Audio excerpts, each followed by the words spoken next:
Good evening, model railroaders, and welcome back to the Second Section podcast, where it's just regular folks talking about model railroading. I'm your host, Andy Dorsch, and joining me in the Green Bay hip hop and all things fun studio, Mike Ostertag. How you doing, Mike? I'm doing good. This is taking way too long to get back doing this. Way too long. We had a bit of a hiatus, didn't we? Somebody had to go on a work trip. Yes, I went and ruined everyone's good time by unfortunately Second Section doesn't pay the bills, so Yet. so I still have to do my day job, and that forced me to, I guess, adjust our schedule last week, and and then we had to miss, so we're gonna make up this week, and I think we're gonna do some stuff over Christmas break.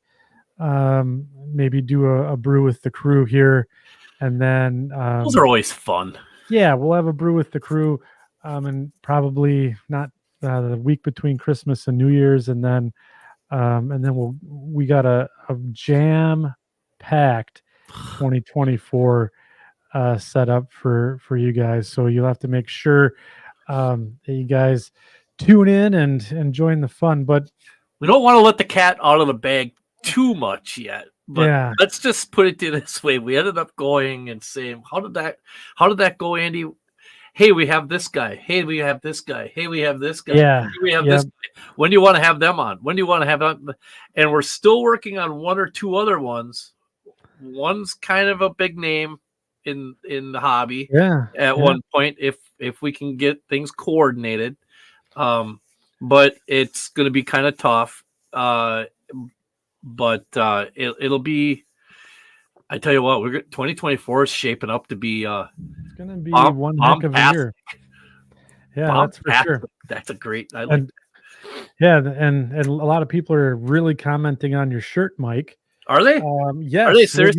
Yes, we are getting. We're getting all sorts of comments here about the Chessie, the cat, the Chessie cat. So, it's funny. I get these shirts. Wait till you see the next one that I get. I just ordered it yesterday. Joy, my wife, she says, "Could you please stop buying railroad shirts?" I said, "Absolutely not." That's right. Correct. Absolutely not. I said, I have to have a shirt. If I go places, I want a different shirt every time I go someplace. I want to actually try to get as many shirts as like Michelle Kempema does, where she did the different shirt a day thing. Yeah. I mean, she has an enormous collection of railroad shirts. So extra large, anybody that wants to know. But I got this, believe it or not. I got this from the Chesapeake and Ohio Historical Society. And I had purchased something from them in the past, and I get stuff from them, these flyers, and this was in the flyer, and it's online. So if you go to the CNO Historical Society.org or .com, I can't remember what it is exactly right now. Go and check it out. They call this the reverse paint scheme shirt because it's the dark blue with the yellow lettering and the orange stripe instead of a yellow shirt with the dark blue lettering and the orange stripe. Vermilion stripe, I guess is what. Vermilion. Yeah, if we want to really classing up the joint here, Mike. We want to put the pinky up type thing, But yeah, and I mean, come on, who doesn't like the Chessie system paint scheme? Yeah. So Boomer asked, "Hey, do you wear that shirt to work?" Absolutely not. I don't want to class things up too much there. Class it up, Randy. Class it up. Yeah. Randy Chivers says, "Class it up." Long live the CNO. Yeah, and at the same time, I picked up. They have a camo hat available, a couple different ones, and so I picked up a CNO for Progress hat, just to kind of round things out. And there is kind of a possible potential backstory to some of this. Yes. But we'll get into that a little later. Get into that a little later. So a little later. So I did want to mention something real quick here. Borderline on the good old. Remember when we used to do. Remember when we used to do the.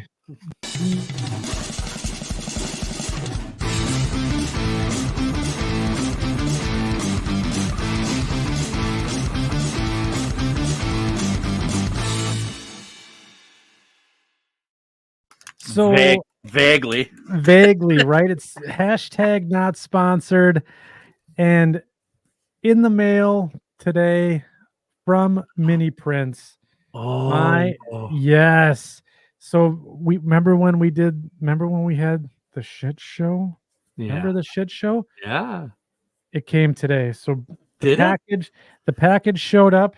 I have in hand here the Mini Prince ITLA and ISE. This is the Outhouse Sounds. Ooh, Yes, there's more in here. There's more in here. We have the Outhouse. nice. Yes, yes. And now I think I also got the Oliver 77 tractor. So that was For dragging out the for dragging out the outhouse. Yeah. for dragging the outhouse where you need it. Yep. Yep. Right. Yep. And then we got 5-gallon buckets here as well. So these are fantastic. Really well done. Looks awesome. Yeah. And then that's for scooping out the outhouse. And then you got to store it all somewhere. So I got a bunch of 5 or 55-gallon drums as well. So and that's going to Nice. really, and the detail on these prints is remarkable. So hats off to Mini Prints. And I cannot wait to get the shitter installed on the Mascoutin Valley back here. So It's gonna be yeah, awesome. yeah, You're gonna it's have to gonna come be up with really a good. way to make little magazines. Yeah, Because you got to have little magazines in there. You need something to wipe with, right? yeah, exactly. And that's the whole point, and that's the fun. So Yep. yeah, and right, pants off to Mini Prints. There you go. And so Bernard, thank you. I was really excited when this showed up today. Made my Christmas. So thank you very much. And look forward to continuing to get good stuff from you in the future here. So so tonight's show we're gonna mix it up a little bit. I know we've done a lot of guests and fun stuff on the show, and everyone's kind of had enough of us, so it's just Mike and I now, and that's okay. Yeah. For the end. Sorry. But tonight's show is going to be interesting because we're going to talk about a bunch of topics that we're afraid to talk about here in the world of model railroading, and we're going to touch on a couple of topics, and we'll wax poetic about it, and then we're going to go into the short line of the show. Yeah. This week We are doing it. No, we are doing a short that. line of the show, and where are we in the world, in the United States this week? We are in Nebraska. Nebraska, 1,000 miles from nowhere. The Dwight Yoakam song, right? Right. He wrote it because of Nebraska. I swear to you. I could not. There's a lot of open area in Nebraska. It's vast. That's a good word. You just used that word. I did in the pre-show. I did in the pre-show. Yeah. That's a great word. And then we're going to talk about a few more topics that we're afraid to talk about. And then what else do we have? We're going to throw out a locomotive of the show too tonight. Yes. Yep. And this one's a doozy. It's we're doing the Mikado. Yep. As was, we picked out a few shows ago. We're going to do the Mikado. Yeah. But the Alco Mikado is the one that because it was actually done by 3 different manufacturers. But we're going to focus on the Alco ones. So nice. it's going to be really, really interesting. And you got some bonus content, didn't you, on the locomotive of the show? I did. And friend of the show and guy that everybody just loves to just, oh, hey, by the way, Yeah. I have this. Right. Right about the time I was wrapping things up with it, I get an email from our friend Tony Cook. Hey, I have all these old ads. Are you interested in any of these? And you'll see what it is. Nice. It's amazing. It's really cool. I got a sneak preview. I haven't seen the whole thing, so I'm going to be looking forward to that as well. So, okay. So that's going to be our show for this evening. So sit back, relax, or sit forward and be a keep. Yeah, It's just all chew on the- your fingernails if you want. I don't. Yeah, we it's all don't the same to me. whatever But you want to do. we have 118 people here in the 119 now, according to the counter, in the section crew this evening. That's awesome. So that's it. The show's over, he says. Yep. So thank you for Thanks. joining us this evening. And just to let everyone know, tonight we're going to be talking about a couple of spicy topics. So we're going to want to, make sure that we're being civil in here. Yeah. Keep it. Remember, we're here to just talk and kind of get ideas out. It's nothing personal here. And then if you get too out of sorts, we have the folks with the blue wrenches. They're our moderators. They'll give you the stanky boot and kick you out of here if you get too rowdy. So that being said, let's touch on our first topic here. So things that we're afraid to talk about in model railroading, especially on yield in social media per se. Yeah. So- It's society's kind of gotten to a point where you got to really kind of go and kind of drive between the cones, so to speak. Yeah, right. You can't just be mainstream one. You can. You're going to knock a bunch of cones over. Sure. But that may or may, you're not going to get a whole lot of points for doing it like that. I mean, that's a pretty old school way of doing things. Nowadays, you got to really, really kind of, especially when you're doing like what Andy and I do, right? When we're doing this, there's a lot of behind the scenes conversations that go on between Andy and I that we could never, ever, ever put on the show. Yeah. that's and that's because we want to put out a good quality product, and we don't want to end up being sound like we're just pissing and moaning all over the place all the time. Yeah, well, and tonight that all may come crashing down here. So that's fine. Can we start with how S scale is awesome and HO sucks? Can we start with that? So I think that's interesting. Interesting take. So the scale debate, right? Right. My scale is the best. Your scale absolutely sucks. Yeah. Right. Yeah, and I think go ahead. And I think from my point of view, and you see a lot of it on social media, and some of it's tongue in cheek, and it's meant to be in good fun. But some people, like, just based off of the context of their comments, it's absolutely crazy. That, well, you're an S scale and that's a absolute what a joke or something of that nature. Right. And is it really?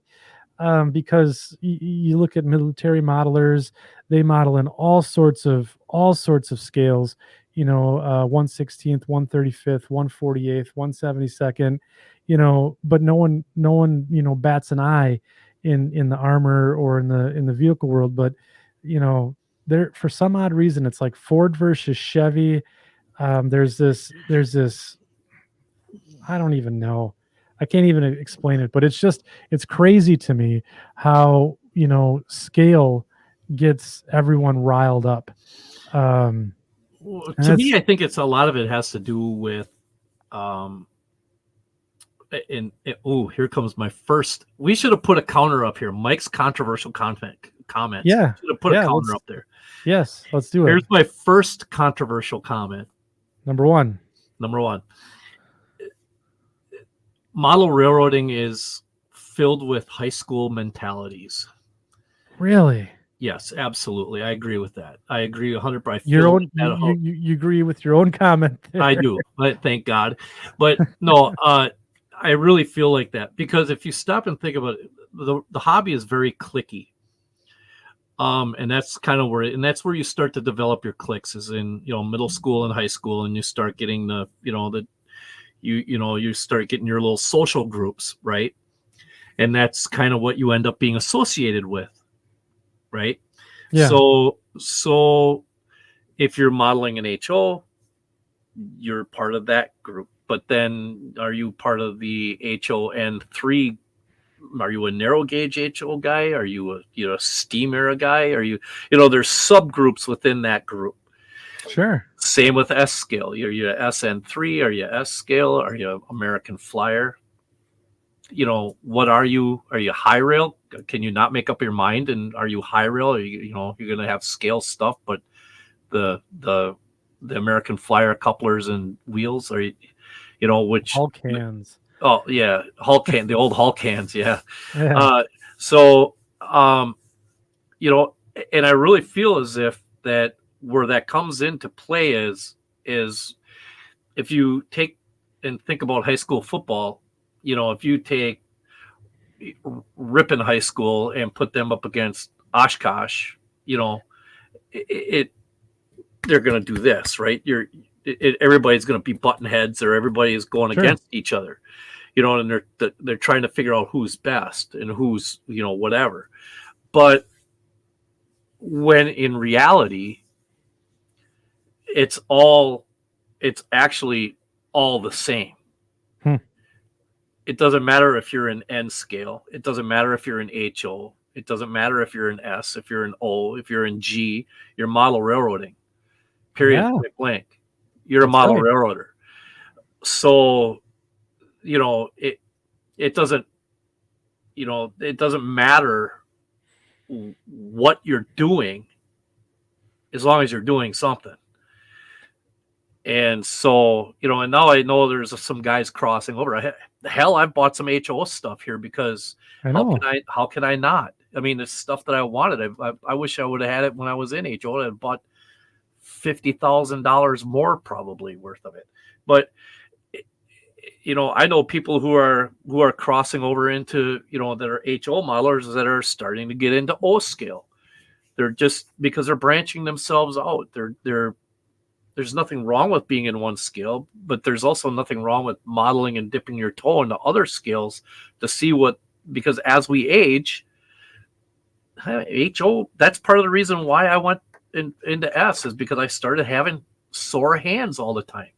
Sure. I started having problems, and like, I just wasn't able to do the stuff that I was doing before. So I went to the next scale up, and there might come a day where I go to the O, the king of scales, right? Isn't that the old adage? The king of scales, yeah, the king of scales.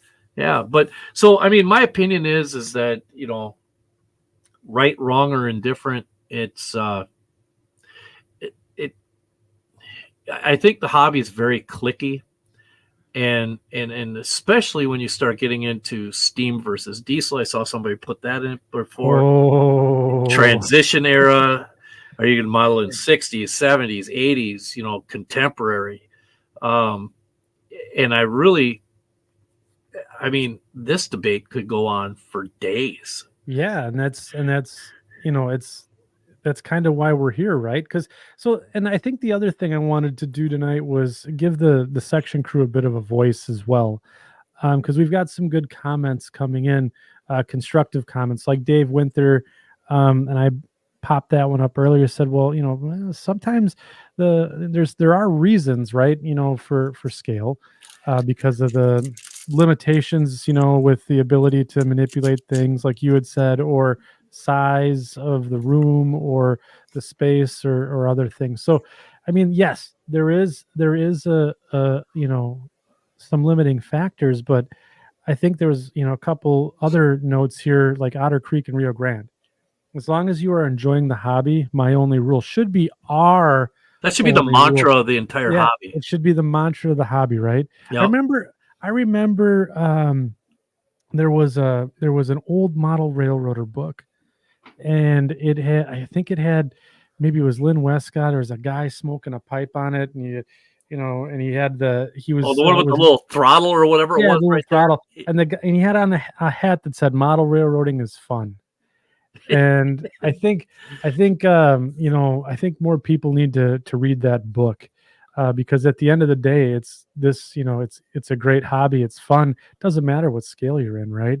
And I know Mike and I are getting a bit preachy here, but Okay, but here's another thing. I just happened to think of this.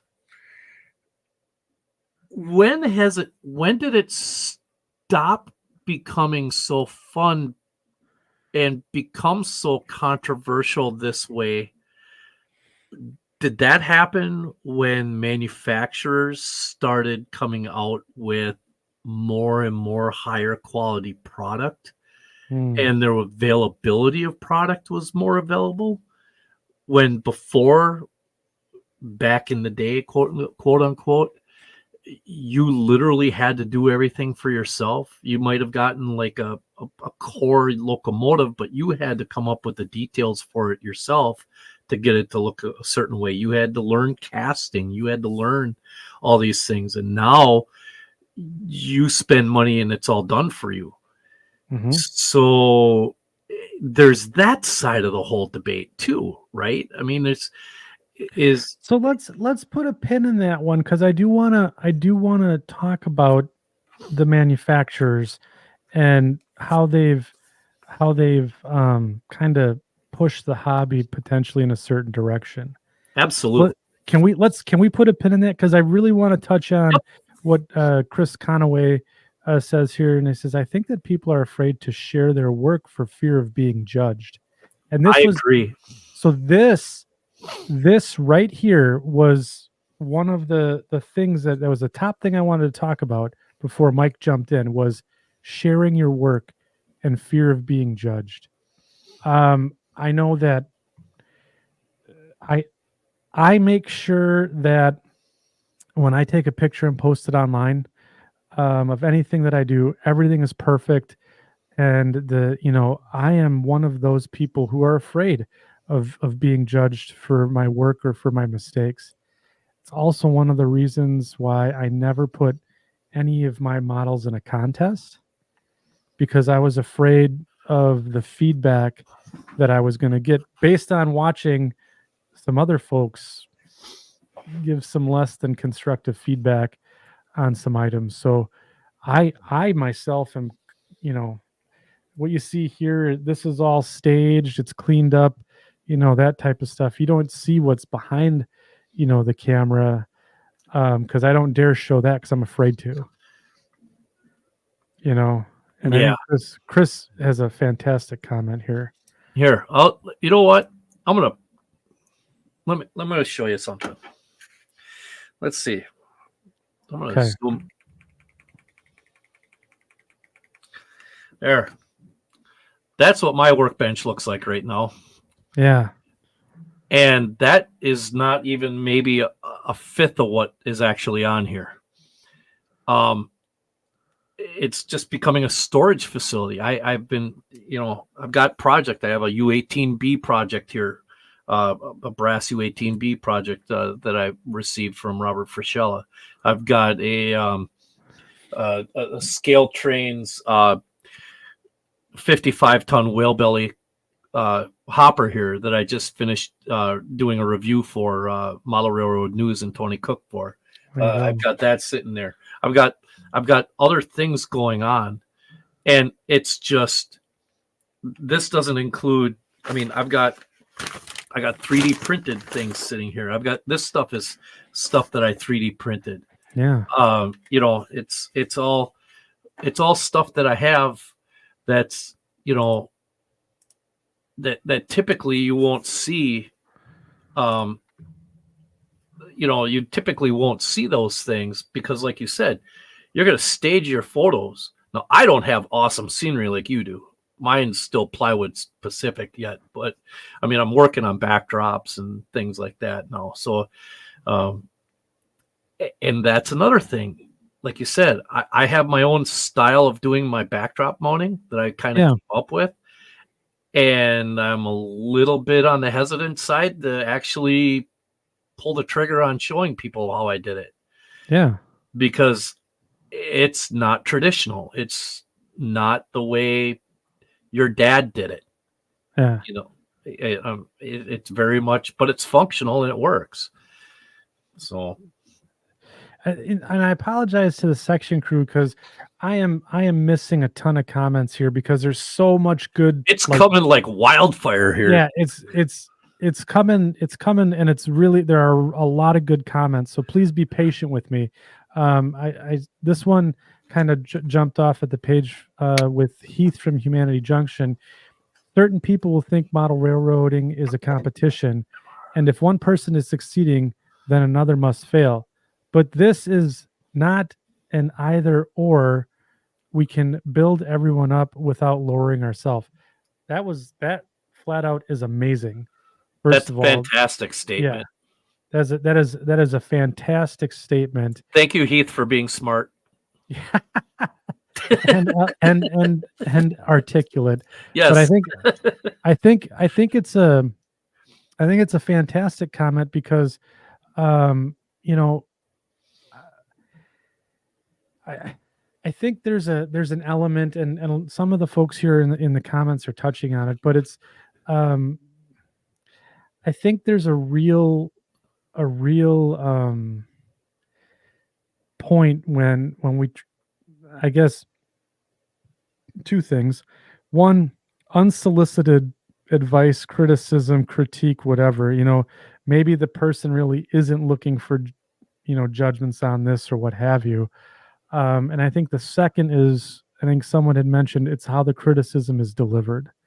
So I think we need to be mindful of the fact that, when we're going to talk about someone's modeling or work, it's not that we have to be on kid gloves and be like, well, this is, you painted a wood block and that's really great. But, you could essentially say, well, I might try a different technique or something of that nature without, I guess placating the person or, running them down. It's a tough balance. And some people are like, well, that looks like shit.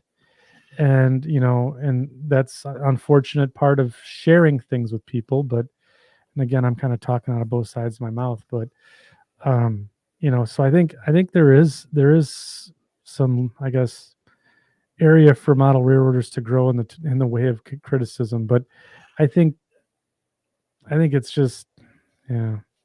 Well, it's like I've posted a few things here in the not too distant past. I mean, recently, I guess would be a best. And I wasn't looking for anything, and all of a sudden, I'm sitting here getting everybody and their brother is telling me how, what needs to be done and what I need to do, when I'm sitting here going, okay, I just explained, this is why I'm hesitant to post things. And, right now is because I explain how things are. I explain what I'm doing. I'm just throwing it out there to throw out my way of doing that. I'm doing this. And all of a sudden I'm getting 50 comments or 10 comments or whatever, and they don't really even hardly relate to what I'm doing, but it's not productive comments. And I'm like, okay, am I missing the boat here on something? Did I not explain what's going on properly? Is it, where's this stuff coming from? And then the frustration kicks in, because all of a sudden now it's like, okay, well, here, I want to share something with you guys, but if I do, how many people are going to tear it apart, or what's going to be said? It's like nobody can just say, hey, that's cool. Yeah. And everybody seems to need to be an expert on everything all the time, and myself included. I am guilty of that sometimes myself. And There have been times when I've already posted things or commented on something and I'm like, God, I wish I could take that back. I feel like a total jackass for saying yes. what I said, And I am not without sin. No. I know that stuff has come out of my mouth that shouldn't have. And I'll be the first to say that. And it's just, but I think it's something that certainly in my area I'd love to work on. Mike Slater has a great point here. He says, I like going to RPM meets because you learn new things or a different way to do something without judgment. And honestly, every time I go to an RPM meet, and I know hashtag not sponsored, we're not trying to force RPM meets down everyone's throat, but I think, or even like the modelers retreat that the Twin Cities division puts on, right? Yeah, that's a lot of fun.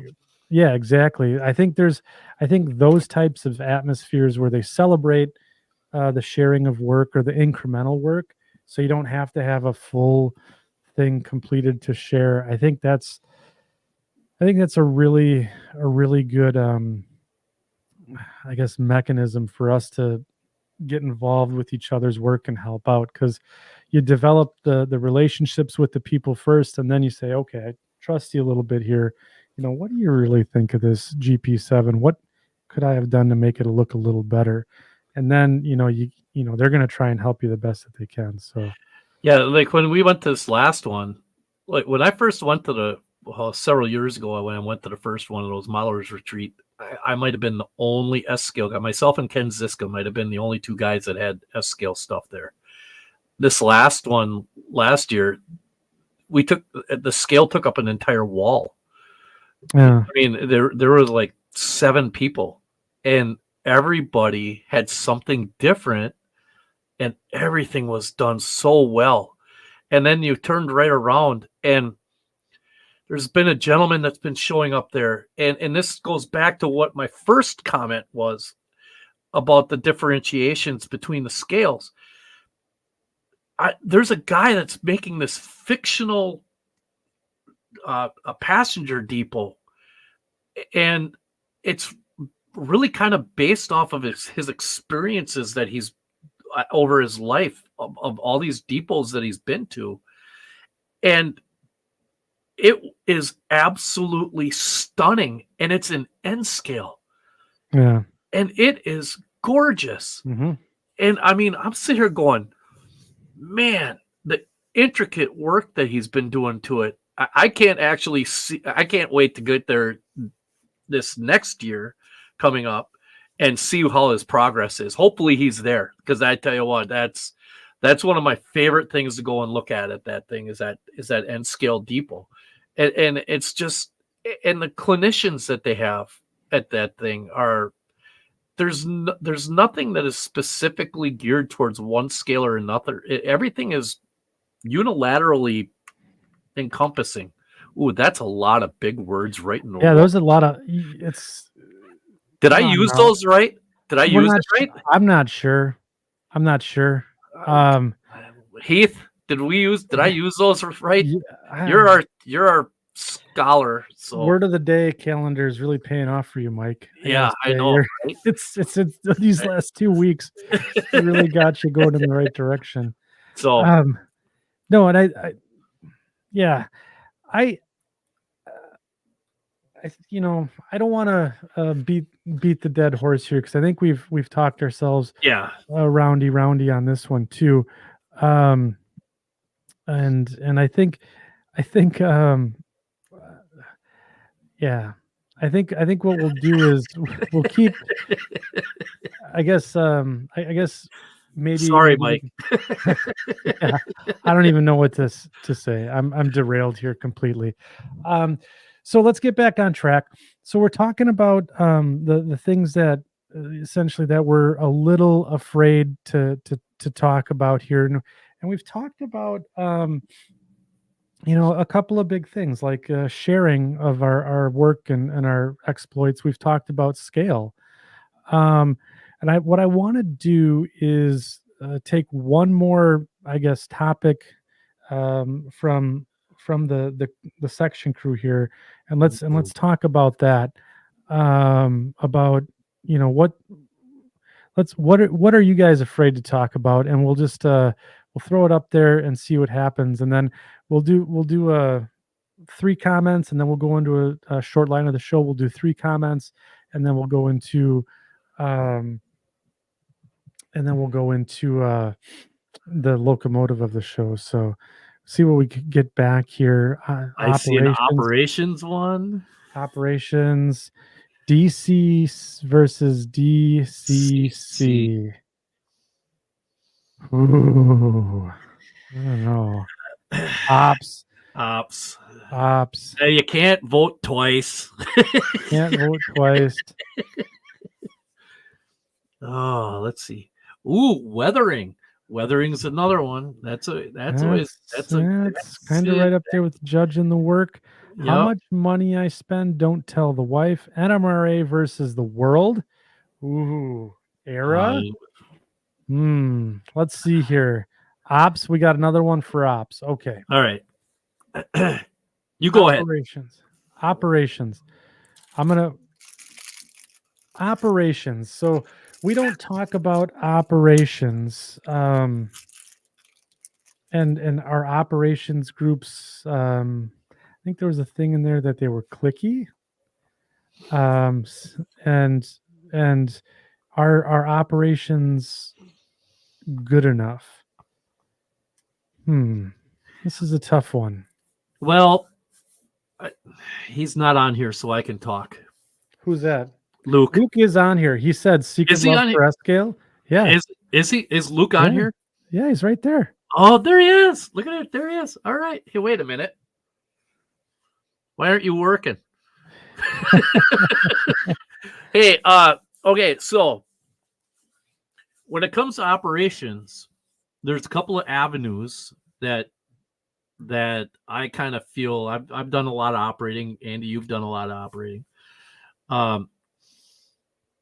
One of the things that comes up as a layout owner, now I haven't personally had any operating sessions at my layout yet. I'm hoping to within the next 6-8 months. But as a layout owner, there is something, and Luke, I hate to throw you under the bus like this, but we've talked about this multiple times, is the operators, how can I say this? Operator capability.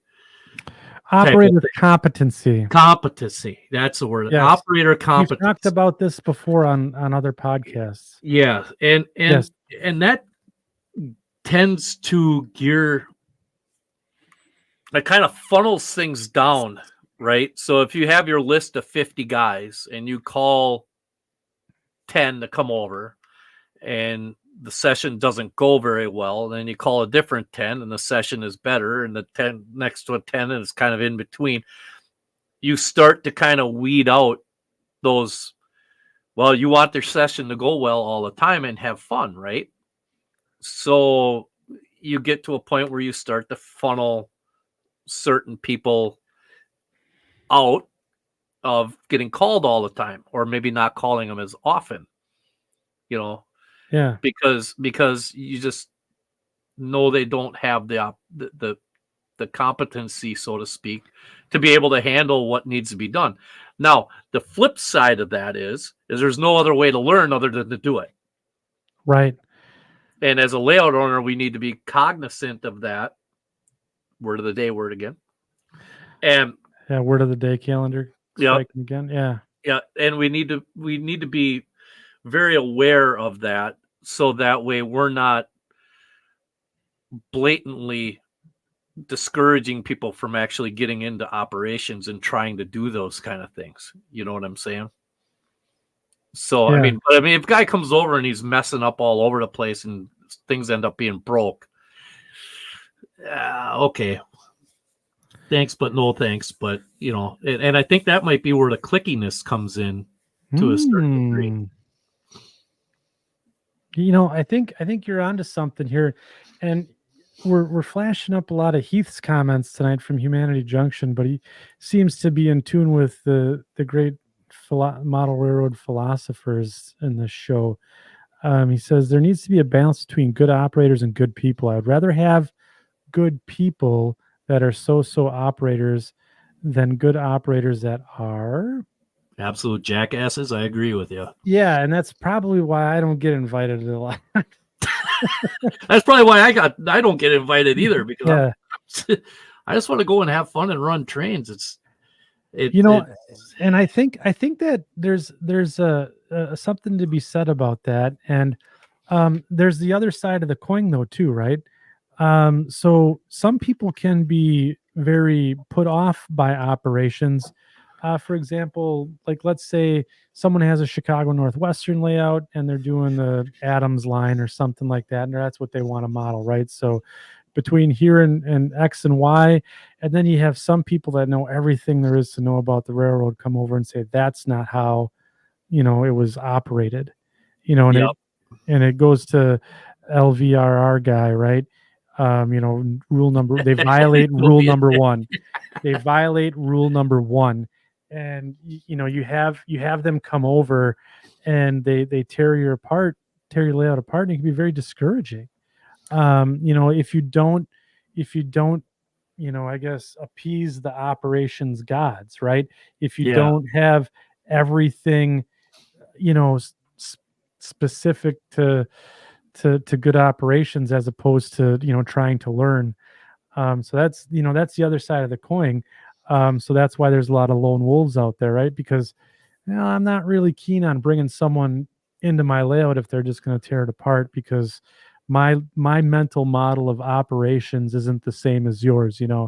I'm not having to call down and provide a yard to get the dispatch orders and all this, that, and the other. Yep. I just want to move that box car from this loadout point to the other side of the layout. So A part of that too is how much of that is layout size and layout makeup also. I mean, that has a lot to do with the whole thing too, because like on my layout, I've got one engine and three customers. And I can do a session. I've already done a mock session and it took me 45 minutes. Now, if I had if I had 3 or 4 guys come over and I, just sat back and let them do their thing and had them team up into groups of 2 and go and do their thing. And it takes them a half hour each. We could run 2, 3, 4, 5 sessions in a night, so that we're I'm constantly rotating cars in and out of the layout at the interchange, and they're coming, doing, going and doing things. Well, after about the third or fourth time, it's going to get to be old hat already. It's going to be really pretty much, there's only going to be 1 or 2 ways to be able to skin the cat, right? Yeah. So then it starts getting into the nitpicky stuff, about, well, these cars need couplers. These cars couplers aren't working right. This, so yeah, and then you start getting into those things. And that's one thing Luke does with me is he'll throw a topic out there and then he'll send me a private message and say, quite literally, I actually need an honest opinion on this. What do you think? And I tell him exactly what I think, and I don't hold back, because I expect the same out of him for stuff that I'm doing. And so it's kind of a give and take there that way. But the respect is there between us. So there's no offense taken if I say, hey, I think that's a dumb idea. He wants to know why I think it is. And then all of a sudden, here it is. It gives them something else to think about. Whereas the general masses might just look at it and say, wow, that's cool. Wow, that's cool. Well, he's not really getting what he wants out of that. Wow, it's cool. Mm-hmm. Right? He needs to know exactly what's going on. So sometimes those criticisms, depending on who they're coming from, are very helpful. They can be, but just to criticize something because it has a wrong type of train order board, or it's an upside down whatever, or a switch is in the wrong spot, So, I mean, this is Split Rock. This is a very good question. I'm sorry to cut you off. No, that's a perfect question. Do people not want to go to an operating session because they don't understand the language? Yeah. The old timetable and train order, spot, pull, runaround. I mean, some of that stuff is a bit off color, Split Rock. But yeah, right? Everyone in the chat, take a quick note here on Split Rock's question. Put your response. Thomas Chris says exactly. Maybe we should, maybe, you know what we should do? Maybe we should get like Tom on, and maybe get Luke on, and maybe see who else do we know that's on here from the railroad. Sure, there's somebody, and get them, because those terms are very regional. I've always heard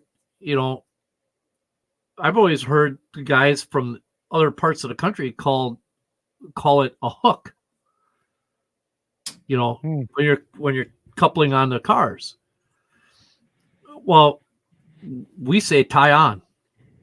Sure. So it's really regional.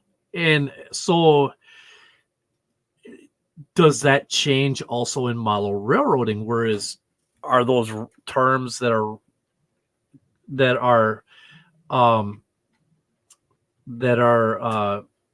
like used in a certain portion of the country also used in the model railroad world, because that's what they hear on the scanners? Yeah, sure. That's a good question, Tom. So I think what we'll do is I'm going to make a small note here, because Tim Garland has asked to come on the show at some point, and I think this would be a fantastic. And Tim, the Seaboard Central channel that he puts on, he really ties in the real railroad to the modeling world. So I think we kind of went on a little bit of a tangent here, but real man of model railroading. Today we salute you, Mr. Hogger. Anyways, I think that's funny, because I just sent my buddy an ice fishing one of those. Yeah, right. Yeah. So I think what we'll do here is we're going to take a short break on the topics this evening, and we're going to do short line of the show. After short line of the show, we're going to talk about the NMRA, and I'm out. Yeah, it was brought up. I just want to really angry up the blood tonight for everybody. Can I say one more thing about the ops part before we go and do this? Of course. This is the time to do it.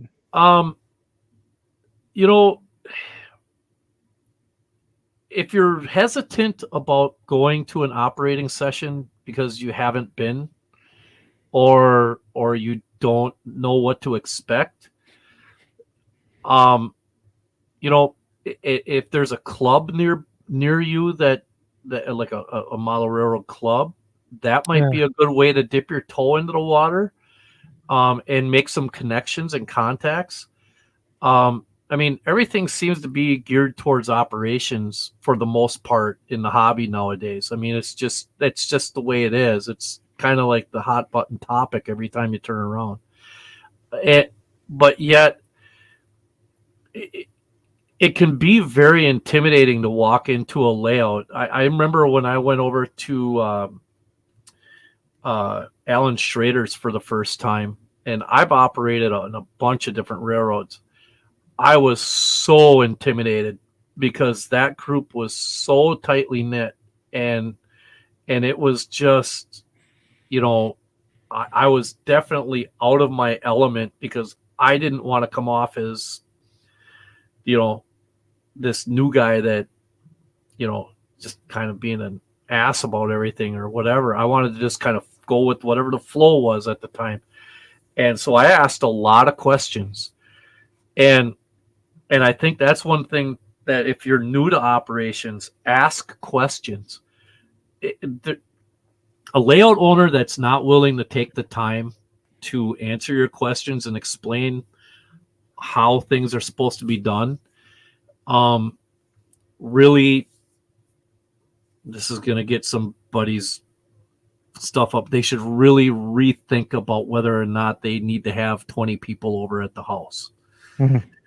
You know what I mean? Because you're going to get new people. And so the best way to do that as layout owners is to buddy them up with an experienced guy that's good at communicating, that's going to explain and knows the layout just as good as you do, so that way they can go and learn, and they can become a good. It's no different than in the real world.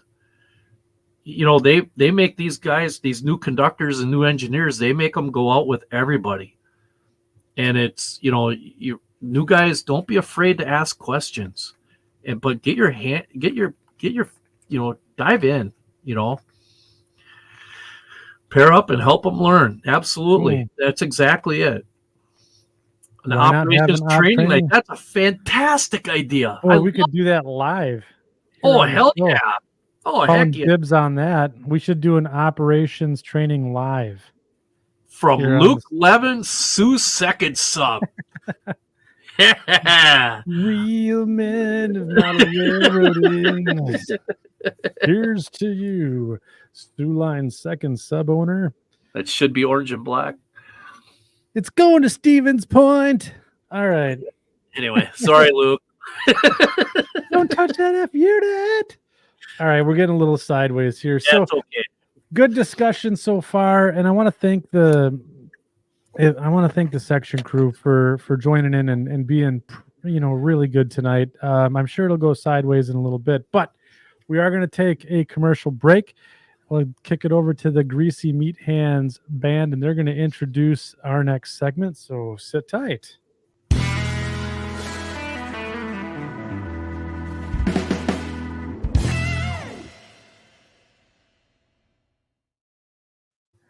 All right, section crew, it is time for the short line of the show. Mike, we are in the great state of Nebraska. Yes, we are. For us. Yeah, we're in Nebraska. Man, this is where I get to do my little thing here. Okay, I get to go here and then here. So Mike is hashtag unprepared yet again. Nope, I am prepared. I just don't know where the heck my thing is here. What the heck happened to my... Oh, that would help. Yep. That's it. There we go. All right. Kaboom. Kaboom. Nebraska Central. Union Pacific, Bonanza Valley. Get out of here with that. Yeah, come on. UP. Can you see that? Does that we can. Here, let me get her up bigger on the screen there. We'll put us, maybe we won't put us on the screen at all. Okay.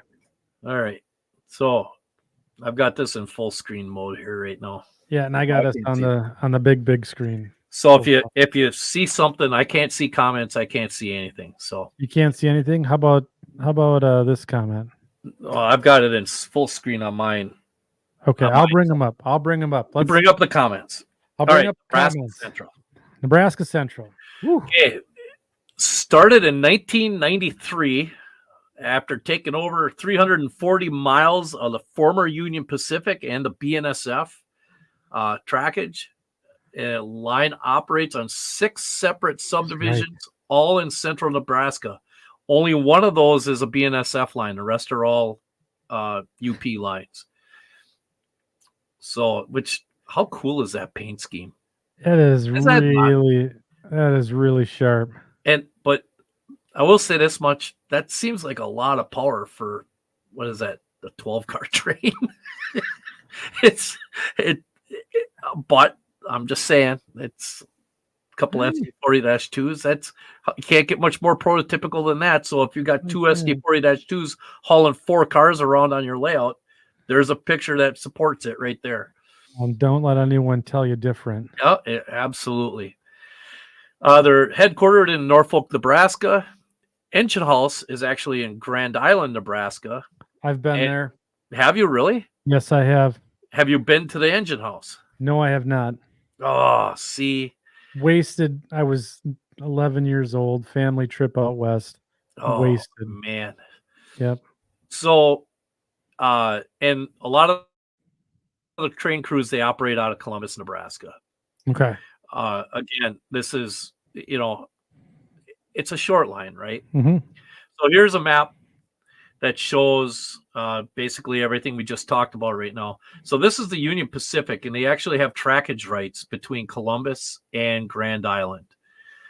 So that's how they access, and then they also have it between basically Columbus and David City. So this is how they access all of their little branches. Okay. So it's really kind of interesting that, the railroad ends up there. They might be on one branch, but then to get to where they need to go next, they have to go on the UP to get to the next little spot. But yet each one of these branches, from what I understand, I think I got a slide in here on that. Each one of these branches is basically operated as a separate, like has its own train. Yeah. So let's see. Any comments on the map at all? Or? Yeah, so this is I'm just trying to sort this out in my head here. So we have Grand Island just down here. And then rolling to the northeast essentially is the UP main line. And there's a bunch of feeder lines off of it. Yes. And the one here from Palmer, I believe, to David City, this was a BNSF line, if I remember right. Yeah, so then all of these tributaries are the Nebraska Central. Yes. And they flow into the main line. And where do they terminate? Well, the crews basically start out of Columbus right here. Okay, yeah, I got you now. Sure. Yeah, that's for the information that I could find, is that this is where I believe the UP has a yard there, and that's where a lot of their operations start, is out of Columbus. Nice. Okay, so let's see. Now we're gonna go subdivision by subdivision. So the first one here, if I'm gonna flip back and forth to this map if I have to, but this is the Albion sub right here. Okay. Okay, that's a 34-mile subdivision. If you can pronounce that, something Nebraska to Genoa, Nebraska. Oconee, Nebraska to Genoa, Nebraska. Then it turns north to Albion, Nebraska. Okay, so it starts at Oconee right here, at Genoa, and then goes north. So this is the Albion sub. Yeah. Right there. Primary business is unit grain trains to Cargill, ethanol trains to Valero and Albion, Nebraska. Also has smaller agricultural customers on the line. And this is covered hoppers and tank and tank cars.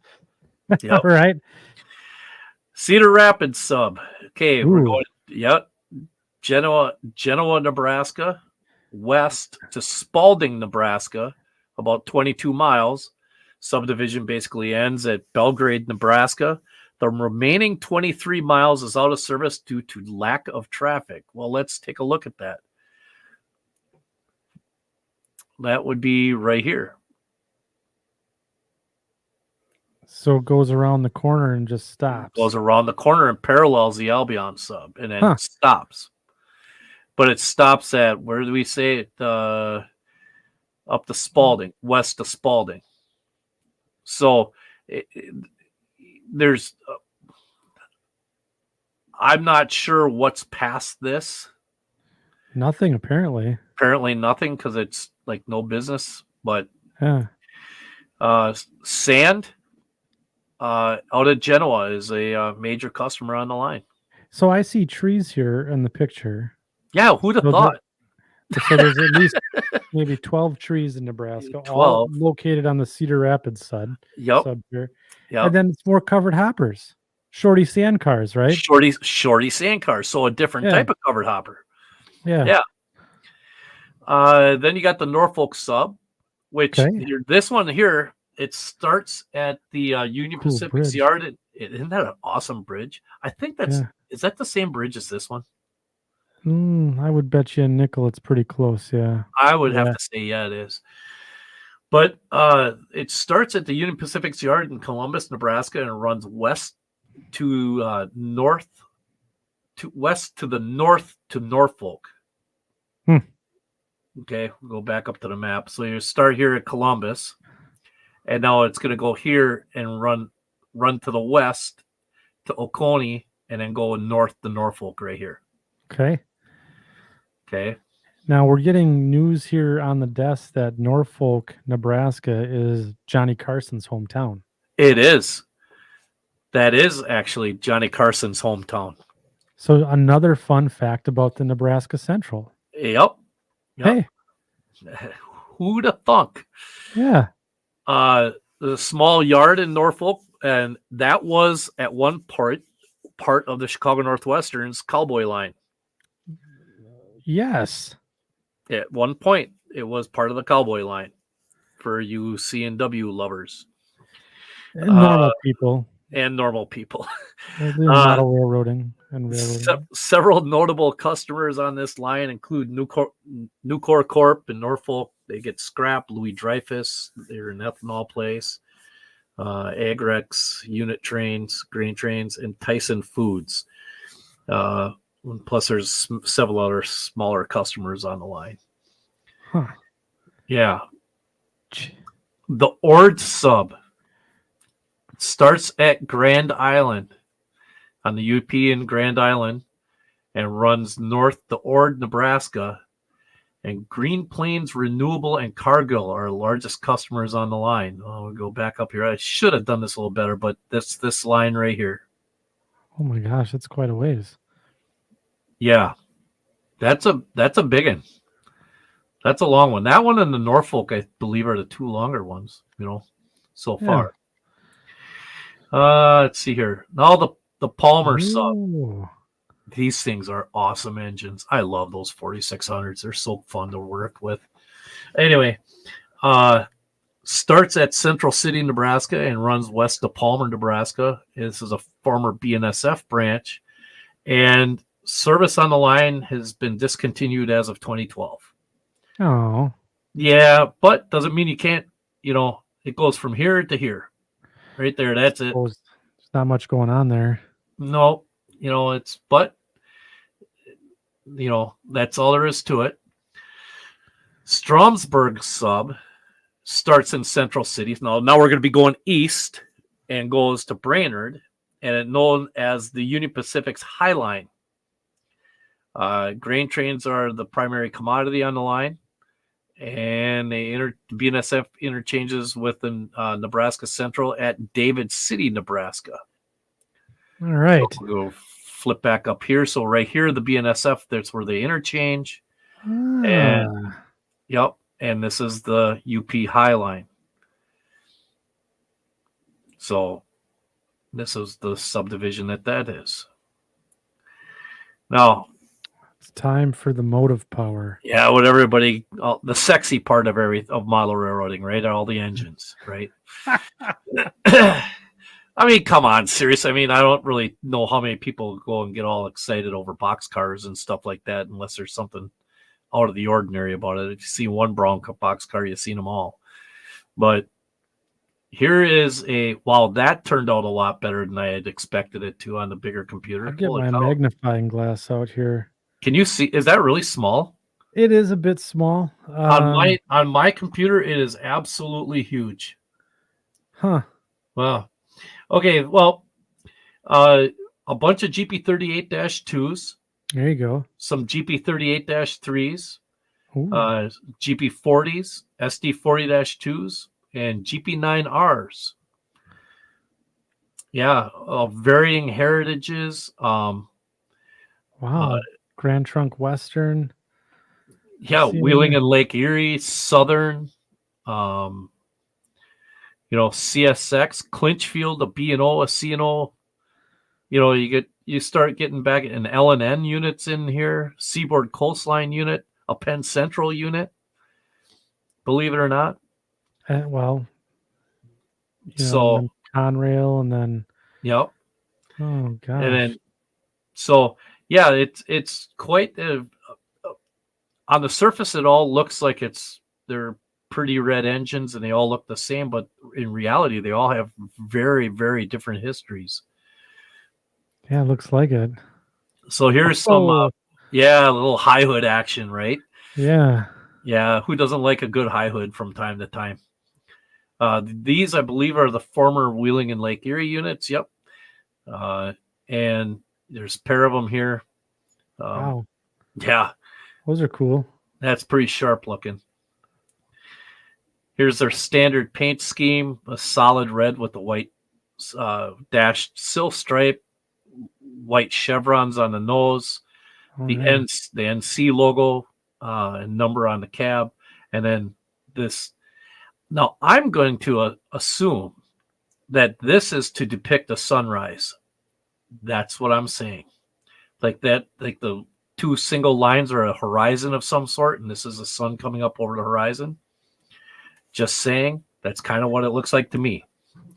So just before we carry on here, we Yes. have to call attention to a comment made by Sue Second Sub.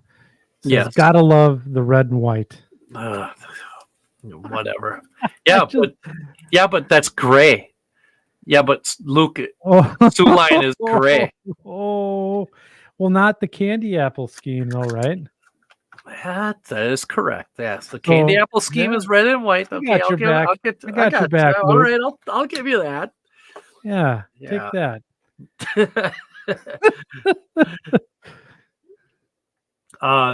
Close enough, Luke says. It's close enough. Here's a couple of New Orleans public belt L&N and Seaboard Coastline GP40s. It's a little different paint scheme. I believe those are NOPB paint scheme. It's what NOPB. NOPB. But that's what the NOPB's paint scheme was. These have not been repainted. Here is a GP9R that's been repainted. That looks sharp. Yeah. So we did have a question. GP9. What does the R stand for? Rebuilt. So what does that mean? Okay, so these were high hood locomotives at one point. Okay. And as you can see, they have a more second generation style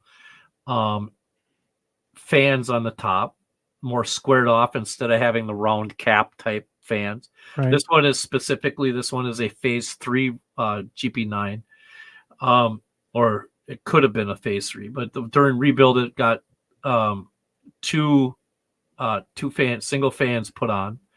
One back by the radiator and one up here by this is called the inertial intake. So one right up here. And then the cab is been given a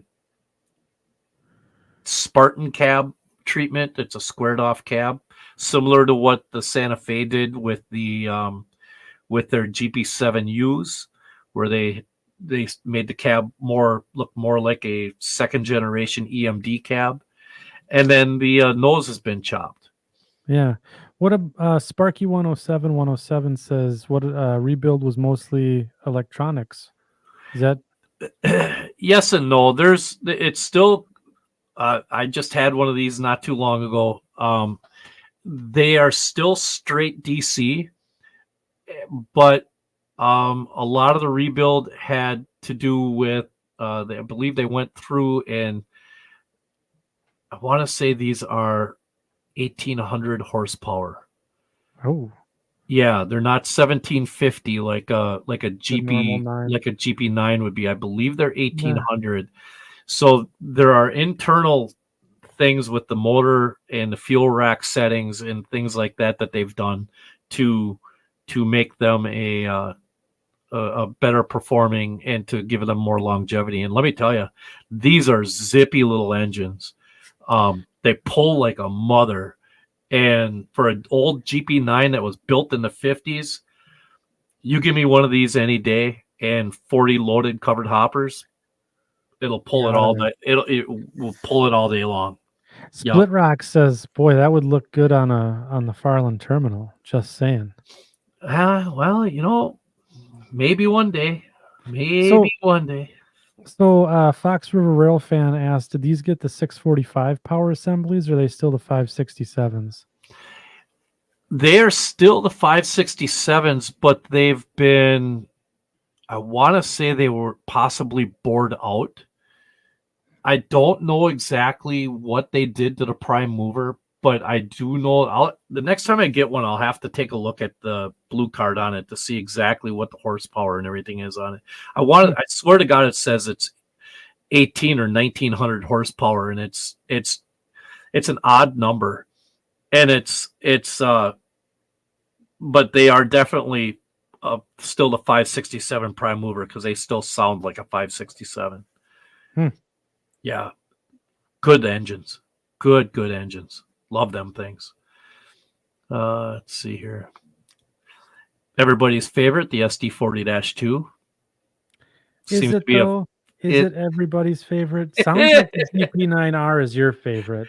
Well, I tell you what, though, when I was on the road train, I loved having SD40-2s on the road, on my road trains.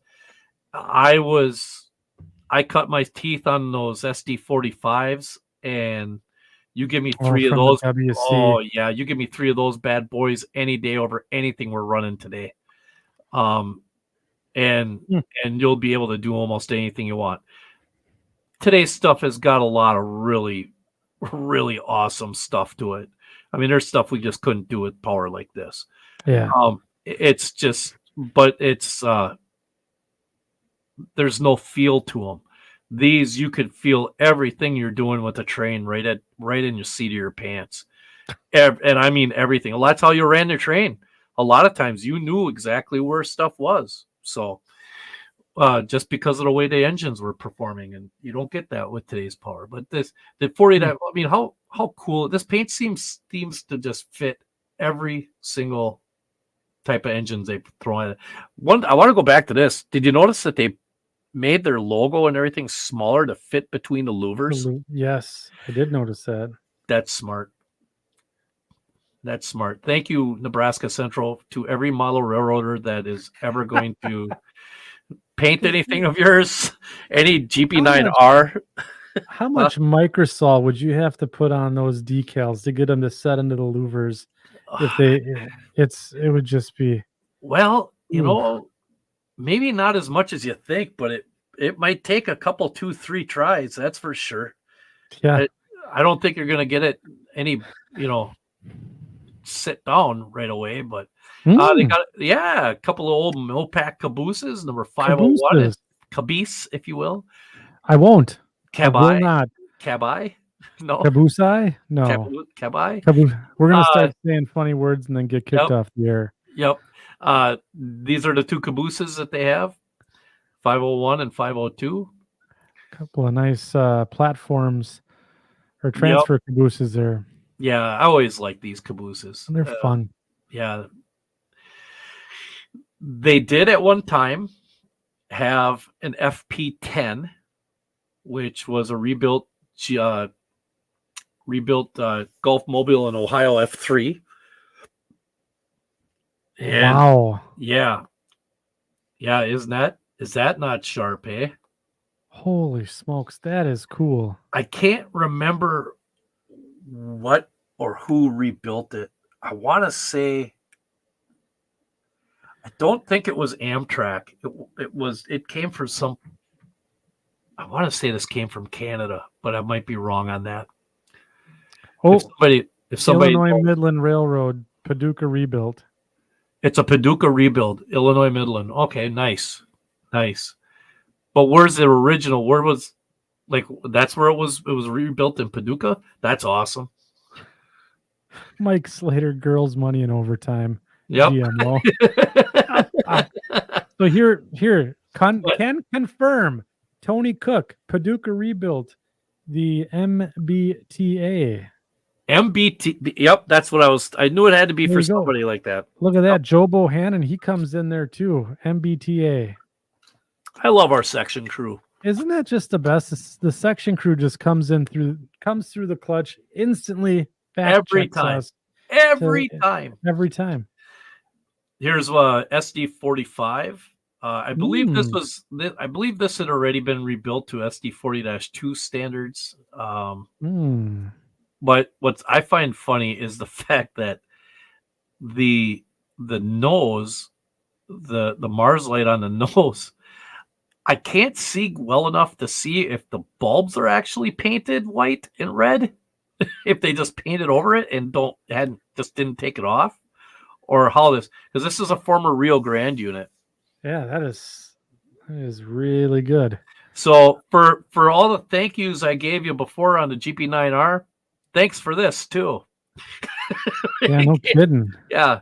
So I'm sure Dave Winters would have no issues trying to get all of his. He's extremely good with painting. I'm sure he'd be. Yeah, he's nimble with the airbrush, isn't he? Yeah, he is. Here's SD38-3. Oh. These are former a snoot nose SD38-2. This is a modeler's delight right here. Right? This is possibly the most unique engine I've seen this week. This week? Yeah. Wow. That's awesome. Yeah. So, yeah, it obviously it was a former SD40-2 that's been rebuilt, turbocharger removed, paper air filter has been added. That's what this box is right here in front of the dynamic brake. As per like a GP38. Yep, exactly the same thing. Yep, that's where the air filter is right here now. So, yeah, and other than that, it looks just the same as it did. It retains all the fans that it had earlier and everything. Unbelievable. Look at the size of the snowplow on that mother. That is. I know. Yes. I know. Look at the size of the snowplow compared to the coupler. Oh yeah, that thing's huge. Yeah. That thing's huge. I mean, it's no Katie number 5, but that's something we could talk about. Right. Oh yeah, right. Katie couplers. Okay. Hey, here we go. Intermountain actually made an SD40-2 in Nebraska Central. That is slick. Isn't that kind of neat? Yeah. Yeah. So that's Intermountain. That's Intermountain. I'm gonna hashtag not sponsored. I gotta make a comment about Intermountain. Yeah. Their mechanisms are fantastic. Really? And yes. And I've worked on an Intermountain FP9. I did a DCC install, lights and all that. That thing runs like a champ. It's whisper quiet, pulls like all get out. And then they're heavy, right? Yes. And my son, Henry, he's got I think it's the AC 4400 Union Pacific. Holy cow. That thing could pull 100 cars. It's incredible. And the detail on it is phenomenal. So sorry for the little aside there. Oh, no, that's awesome. Tie into model railroading. Intermountain, they are up and coming. Yeah. Blueford Shop, a Spring Creek exclusive in N scale. They did these cabooses, and I believe they did them in HO also. Yeah. So, but this is the awesome. This is the N scale version. Our friends over at Circus City Decals. Hey, how about that? Yeah, make. That's why I said it might take 1 or 2 times, but these guys make the decals for Nebraska Central locomotives. So if you can't, because there aren't a whole lot of things. I mean, that's not going to take a whole lot. The hardest part, I think, is going to be masking off the walkway. Yeah. And a lot of times that's all separate anyway. So, but you could definitely go and paint up your yourself a Nebraska Central locomotive. Who knows? Maybe they're leasing it. Maybe your railroad is leasing one from them. Yeah. Downtime. They have an online presence on YouTube, and if you want to see how the railroad's actually running, go to YouTube and check it out. They have got a definite presence there. That's awesome. Yeah, it's really, and those, I watched quite a few of these videos, and Yeah. I tell you what, they are a lot of fun to watch. It really is kind of a neat. It made me want to go down and actually rail fan them and go down and catch them and start chasing them around. It really was a cool railroad to watch. Like I say, Flickr, Facebook, YouTube, railroadpicturearchives.net. Yeah. You know, any of your social media things, just put in Nebraska. Why does the word Nebraska look so weird to me right there? Nebraska Central Railroad. Just punch in Nebraska Central Railroad. It just looks weird to me. Just put in Nebraska Central, What's and in your drink, Mike? I'm drinking water, and Water. yeah, water. It is. It's watermelon water. So just check those out. We're going here next. We're gonna go to Nevada, and let me tell you, when we get to Nevada, there ain't a whole lot going on in Nevada. No. But I found something, and it's actually turned out to be pretty neat. So, and that is your short line of the show. Good job, Mike. That was awesome. That was really well done. I hope that was worth it for you. It's been a month or two. A few weeks. It's been a few weeks, so I hope that was worth it to you. You know, that was good. I learned a lot. And that's, oh, here we go. Some questions here from the Bonanza, the Yucca Mountain Railroad. No. Maybe. No. We'll keep guessing. He'll keep telling you. That was Arizona, wasn't it? I don't remember. It was ages ago. So a lot of people really like the short line of the show, Mike. And I do too, because I get to learn a ton about the prototype, and something that that line especially. Boy, you could string together a bunch of Fremo modules. Oh, yeah. Oh my God! My mind goes to Fremo with that immediately. Sounds like a lot of fun. Yeah, that was that. It's funny you say that, because it's Fremo. There's another. Put that down on the list too for stuff we got. Things that we don't want to talk about. Things we don't want to talk about. Okay, so we thank you, everybody.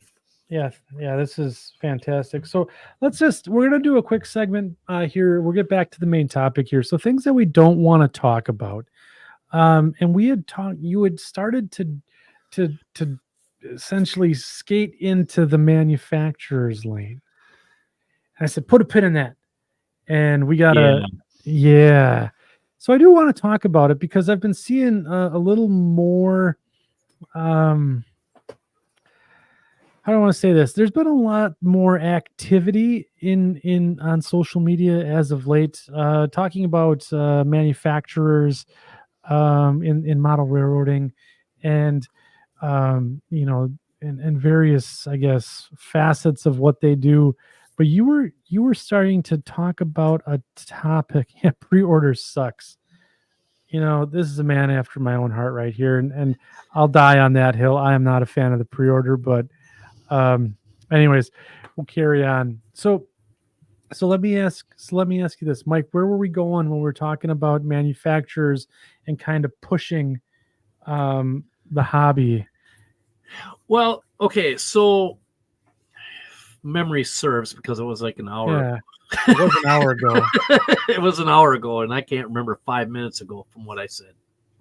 It's a good thing this is recorded, so we can go back and fact check, find out exactly what's going on. Yeah, but a big part of the issue is it seems almost taboo nowadays that somebody goes and buys a locomotive and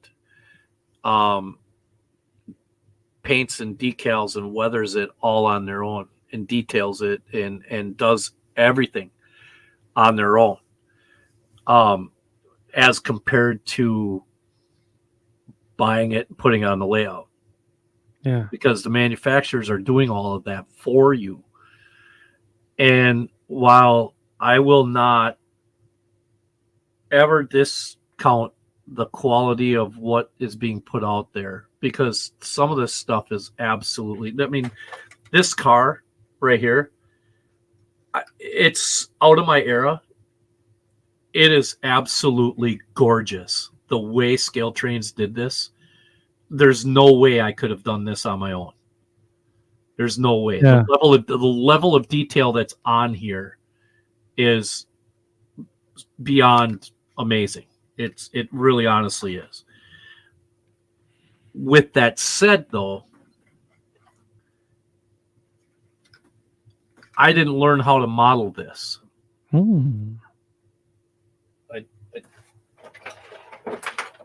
I took it out of here. Yeah, right. You see what I mean? Yeah. I didn't have to research it. I took it out of the box. I just, Sure. Whatever. It's one of those situations where I kind of feel as if I feel two ways about this. I feel as if there's a renaissance in scratch building with the advent of 3D printing. I think that is really going to help. That is the next 3D printing is the next level of the hobby. That is very, it's in its infancy. Yeah. Okay. It's in its infancy. We're years away from it being mainstream, but it is in its infancy. However, at the same time, these manufacturers are making it so tough for somebody to just say, no, I don't want to buy that. I'm going to go do it myself. I mean, how many of those SDL 39s did they buy? Because people didn't want to go and build them themselves. And all of a sudden they come out with it and boom, they're gone. You know what I mean? Right. Yeah. So that was always a dream, like a dream scratch build project for a lot of people. And I know Luke has built one, and I know a couple other people that built them. And it's, it's just one of those things, right? So I don't know. To me, I think the manufacturers are pulling the hobbyist, pulling the modeler away from modeling, but yet at the same time that opens doors to doing other facets of the hobby, because that's that much time that you don't have to worry about spending on motive power and freight cars. I mean, look at the trees we're making now, right? As opposed to the old Woodland Scenics plastic dealie and the giant balls of foam attached to it. Right. So it's just, we're essentially becoming diorama modelers as opposed to, equipment modelers, right? Right. So let me that comes back to like what Boomer always says, doing the postage stamp scene stuff. Yeah. Right. So you're modeling in small spaces, taking small little things at a time. The motive power and the freight cars aren't part of that as a rule. They're the scenery is really the main actor in your layout. The rest of it is just what do they call that in the industry, where they have all sorts of people to fill in a stadium just sitting there. I don't know. You know what I'm talking. You know the term. I don't. They're not doubles. They're somebody help me out there. And I know you guys. Stage. Oh, like when you watch the Oscars or some award show, the seat fillers. The seat fillers. That's what it is. Yeah. The trainer. Extras. Yeah, extras. Thank you. Yeah, Boomer. Thank you. Extras. It's the trains are the extras. Your scenery is your main player. Because in reality, if you go outside and if you're out rail fanning, you're going out rail fanning hoping to see a train in a certain part of scenic with some scenic value to it, right? So you're really looking at the scenery first rather than the train first.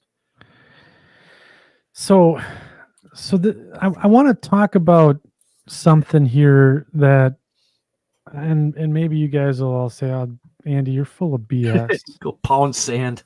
Yeah, but there's a term out there called gear acquisition syndrome, and essentially it's the compulsion to buy equipment as the catalyst for creative energy, and then that'll bring you happiness, right?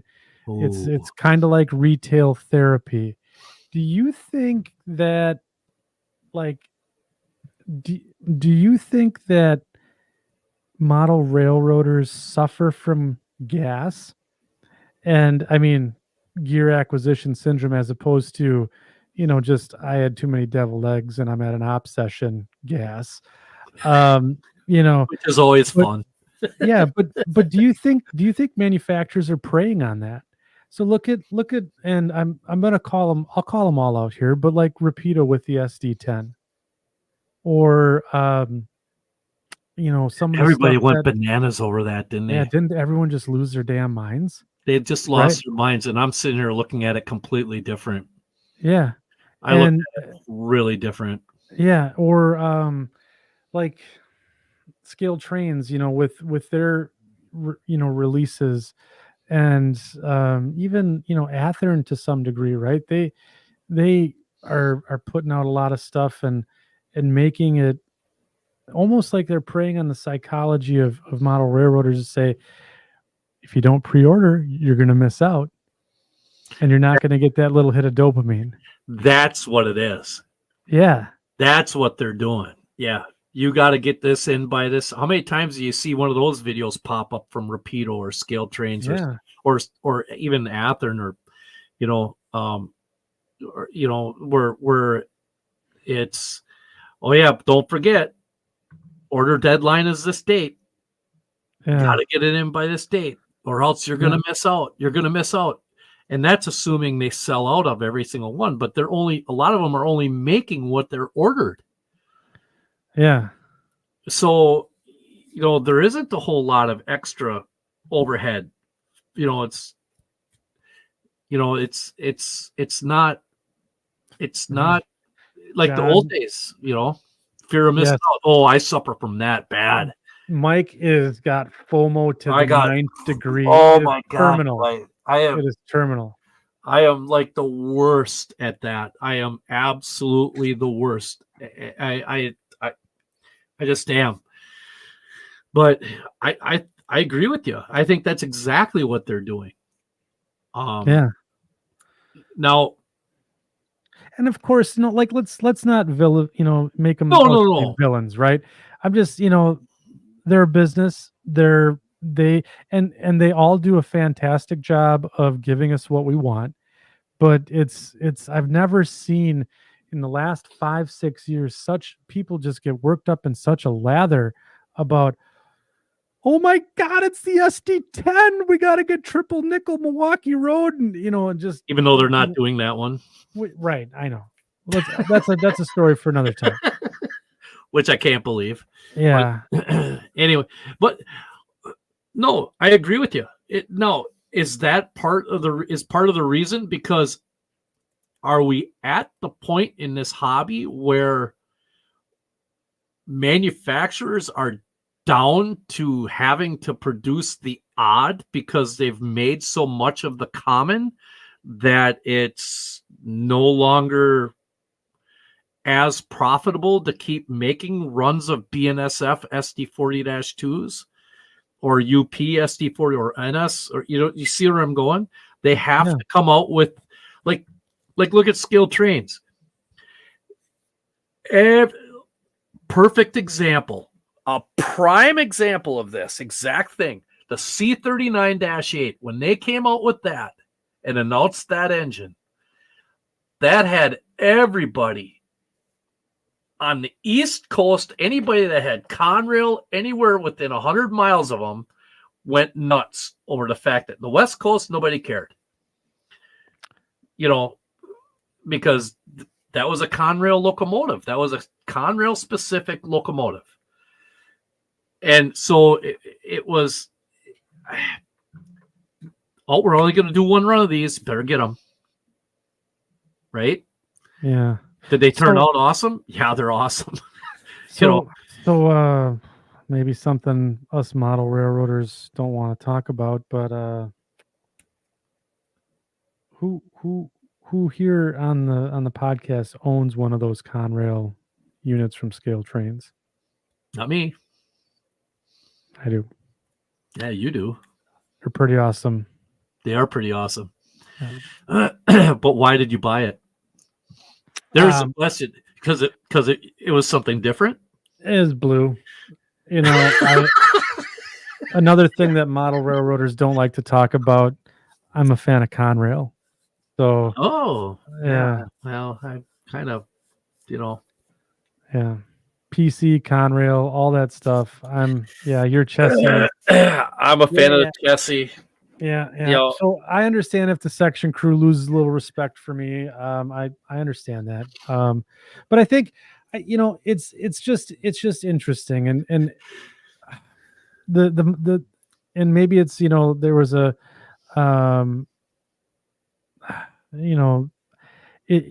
for me, I can tell you what it does. It puts me in a real bind, because if I see, like, the SD10s, they're coming out from Rapido, I keep hammering that one, but the SDL 39s, or what was the other one that Scale Trains did all the Chicago Northwestern SD 40s, right? Oh yeah, and the SD 45s without the dynamic brakes, and so the problem with me on that was the manufacturers, and they all seem to pick Chicago Northwestern stuff as of late, and that's great, and I'm happy for that.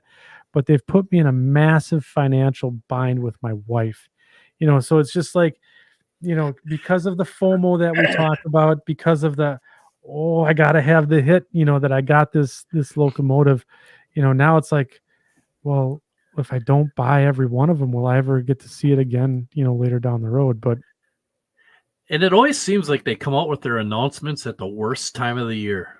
Yeah, when I have the least amount of money. When you have the least, or right before summer, when summer vacations are going to start, there's usually announcements, or like maybe like a month or so before Christmas, thinking, I'll just, do this. Yeah, well, your railroad needed, on your railroad, you need 4 of those, and at $300 a piece, or $350 a piece. So do you get the 4 locomotives, or do you give your kids Christmas presents? or send my son to college. Or send your son to college. It's a real battle right now. Like, I mean, I wouldn't know what I would do with myself if Bowser released the Elco C628s again, and I'd have to come over and unplug every computer and take away all your electronics. Take the internet away, take the wallet and credit cards. Everything would just have to go away. I am not looking forward to that day, to be honest with you. As your friend, I am not looking forward to that day. Yeah. I know I'm going to get an earful when it comes up. But I mean, it's true. I mean, you're 100% on the mark. I mean, when I was in HO scale, there were certain things that I got all, bent out of shape whenever somebody came out with something on Milwaukee Road. And that was, I never thought 2 things about it, whether or not I actually needed to have them. I just went and bought them for the sake of having them, because they said Milwaukee Road on them, and yeah, right. And so, now it's a little bit, a little different story, but yeah, I mean, it's tough, It's a tough situation we're in right now, and I don't see it getting any better. I don't know where the ceiling is for how much some of this stuff costs. I mean, the manufacturers do, and I'm sure they are. Matter of fact, I know they are. They are, well aware of the fact that they have to put a ceiling on certain things, because otherwise they're just going to price themselves right out of, Yeah. I mean, doing something like Scale Trains doing that big blow, that was their first offering. That was a beautiful, beautiful locomotive and a beautiful set. And it's just, definitely well worth the money and everything. But you're not going to have 10 of those, you might be able to have one, and that's about it. Because weren't those like $1,100 or something like that? They were not cheap. They weren't cheap. Yeah. But they, and I think that one of the things is the fact that we're at a point now in the hobby where all of your general locomotives have been done to death. I don't know how many more F7s and GP9s and SD40-2s there needs to be out there, GP38-2s. Split Rock says we need a new war bonnet, F7. Okay, whatever. But like I see somebody bringing up the C415. That's a great locomotive. There's engines out there that haven't been done yet. I've brought up many times to James Wiggin about Athearn doing GP28s because they have the corner on the 35 market for the most part, and don't even start. This is going to be okay. I'm going to let you go. You go down your little rabbit hole right now. I'm going to stop talking, honestly. So David Winter's absolutely right. Baby Trainmaster, the H1666s in Chicago Northwestern, if those ever came out, that would be the end of me. That would be it. I'd have to sell the house, and that would be it. Henry would be wearing garbage bags to school. Yeah. We'd have to get all the section crew to sign up for Patreon to cover my addiction. It's just a vicious cycle. Yeah. You guys didn't notice the plug for Patreon, but that's okay. Anyways, but no, so and I think this is really, it's really interesting, and there's a lot of great comments here, and a lot of comedy going on, in the works here as well. But I think there's just one other point, and we'll get here we go. David Winter, we can buy in bulk if we go together. Oh my God. Yep. I'm with you there.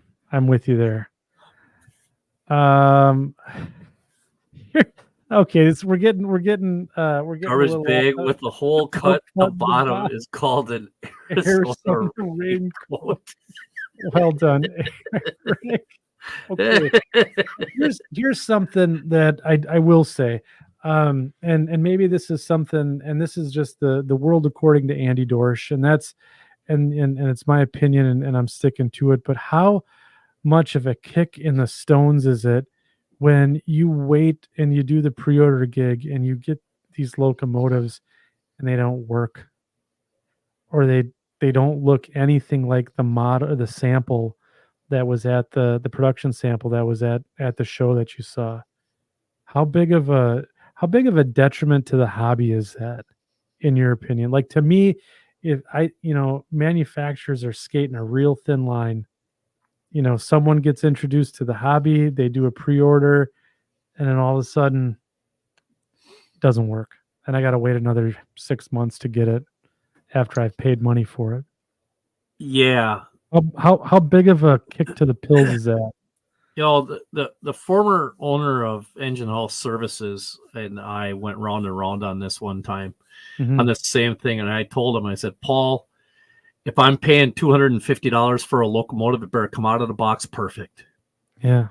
Honestly, there better not be a single thing wrong with it, because if I'm putting that much of my hard-earned money on it, I'm not going to buy something and spend that kind of money on it for close enough.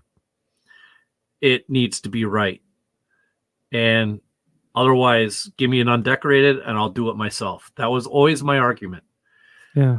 And yeah, it's huge because you're spending your hard-earned money on it. And so Split Rock comes back and says, hey, do you actually pay before it arrives? And I'll say, I believe when I order from Scale Trains Direct, yes. Yeah. I have to pay before they ship. But that's shame on me. Maybe I should be going through the hobby shop instead. If the hobby shop is even able to get the pre-order. I suppose you're right. You know what I mean?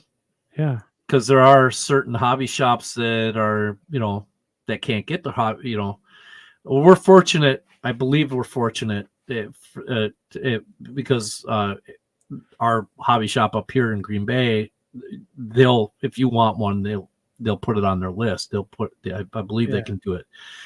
Yeah. And correct me if I'm wrong, David, if I am speaking out of bounds here with that, but I believe Engine House Services, if you know something is coming out from Scale Train, hashtag not sponsored, but I believe that they'll order it for you and have it sent to the hobby shop. New local trains. What's your first? Wow, That's a story we may need to tell. That might be something. Wow, that's crazy. Yeah. So I mean, yeah, I agree with you. I agree 100%. It is a kick in the nads. I mean, it really honestly is. And I know Eric's been having trouble with decoders. I've seen him float that on social media quite a bit in the recent weeks, and it's just it's frustrating, right? And it detracts. We talked about model railroading being fun early on in the show, but it detracts from that a little bit. When you have something like that. Well, you take an engine out of the box, and all of a sudden, the next thing you know is the pilot looks like this. Yeah. Well, or it doesn't move, or it moves and none of the lights work. Yeah. Or you buy the plug and play version, the DC version, because you want to put, that's supposed to be all wired. So all you do is drop your decoder of choice into it. Mm-hmm. Off you go, and you do that, and nothing works. Yeah. I believe our friend Dan Dyer had that happen to a couple of engines, on him. And it's just it's ridiculous. It's just ridiculous. And I'm sure it's definitely not the manufacturer's intention to do that. Of course not.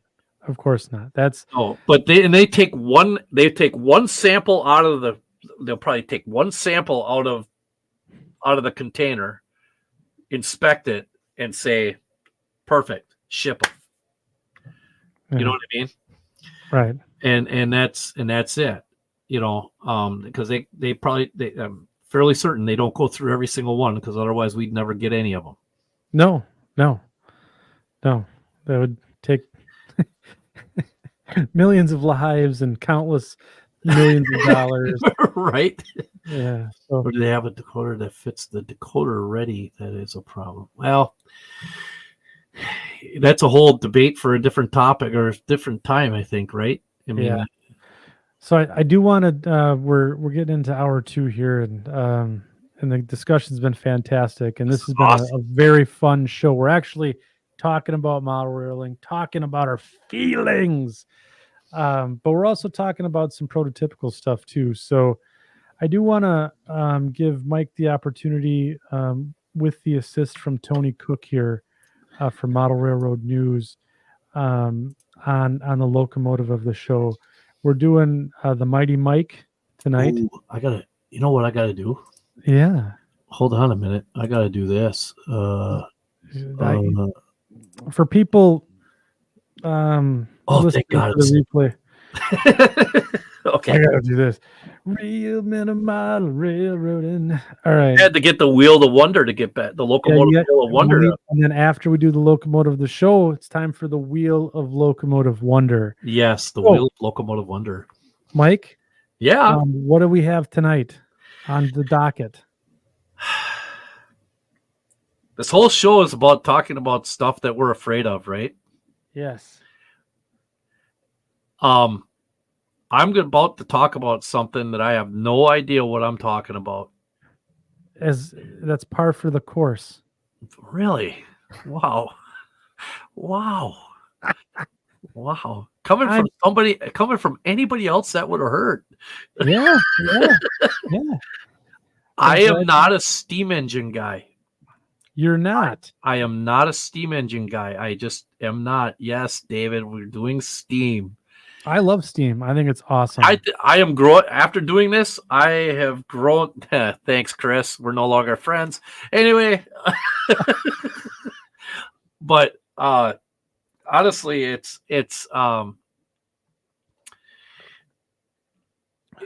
really incredible to the research that I was doing. It was really fascinating to see these things. Steam engines they're living, breathing pieces of machinery, like quite literally. And it really, I got a bigger appreciation for it doing this research on this. And it's really, really kind of neat. And so without a further ado. Yes, the ado. Let's go with this, and then we're going to go here, and then we're going to go there and hit this. How's that? That's real nice. Okay, now is that full screen for everybody, or can you see that stuff on the left-hand side there? I see the stuff on the left. Okay, how about now? Hey, now we're talking. Yeah, all right. Real good. Alco, American Locomotive Company, their 282 Mikado. It is the SD40-2/GP9 of the steam engine world. That's the way I like to look at it. This was one of the most produced locomotives out there. It really honestly was. It originally now when we're talking about Mikado, and we'll get into this a little bit. Mikado is the wheel arrangement. Bear that in mind while we're talking about this stuff. So it originally was named the Calumet, and they were because the original ones, or 282s, were built for the Chicago and Calumet Railroad in 1884, and obviously that name did not stick. But this is actually a photo of one of those locomotives. Wow, isn't that something? Look at how squat and small everything is. Yeah, it almost has a narrow gauge look to it, doesn't it? Yeah, it does. It's real small. Driver wheels are real small. Everything. Yeah. Okay. So the arrangement name Mikado, it originated from a group of Japanese Type 9700s, which is what this is. Locomotives. They were built by Baldwin for the Nippon Railway of Japan in 1897. And in 19th century Emperor of Japan, often referred to as the Mikado. So the Emperor was referred to as the Mikado, hence the name. The engine became known as the Mikado. You just blew my mind, Mike. That information right there, when I found it out, that was absolutely phenomenal. That was fascinating to me. Yeah. It was, there were 11,147 built, and that was, I believe, through 3 manufacturers: Alco, Baldwin, and Lima. Wow. Yeah.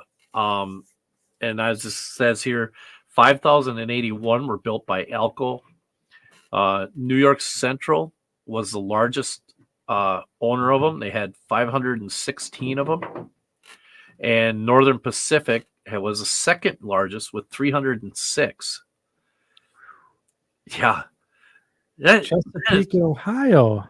Yeah. Yeah. Look at that. Who'd have thunk? So there's a question from Sue Second Sub. Is the Farland terminal going to get into steam now? No. All right. Now,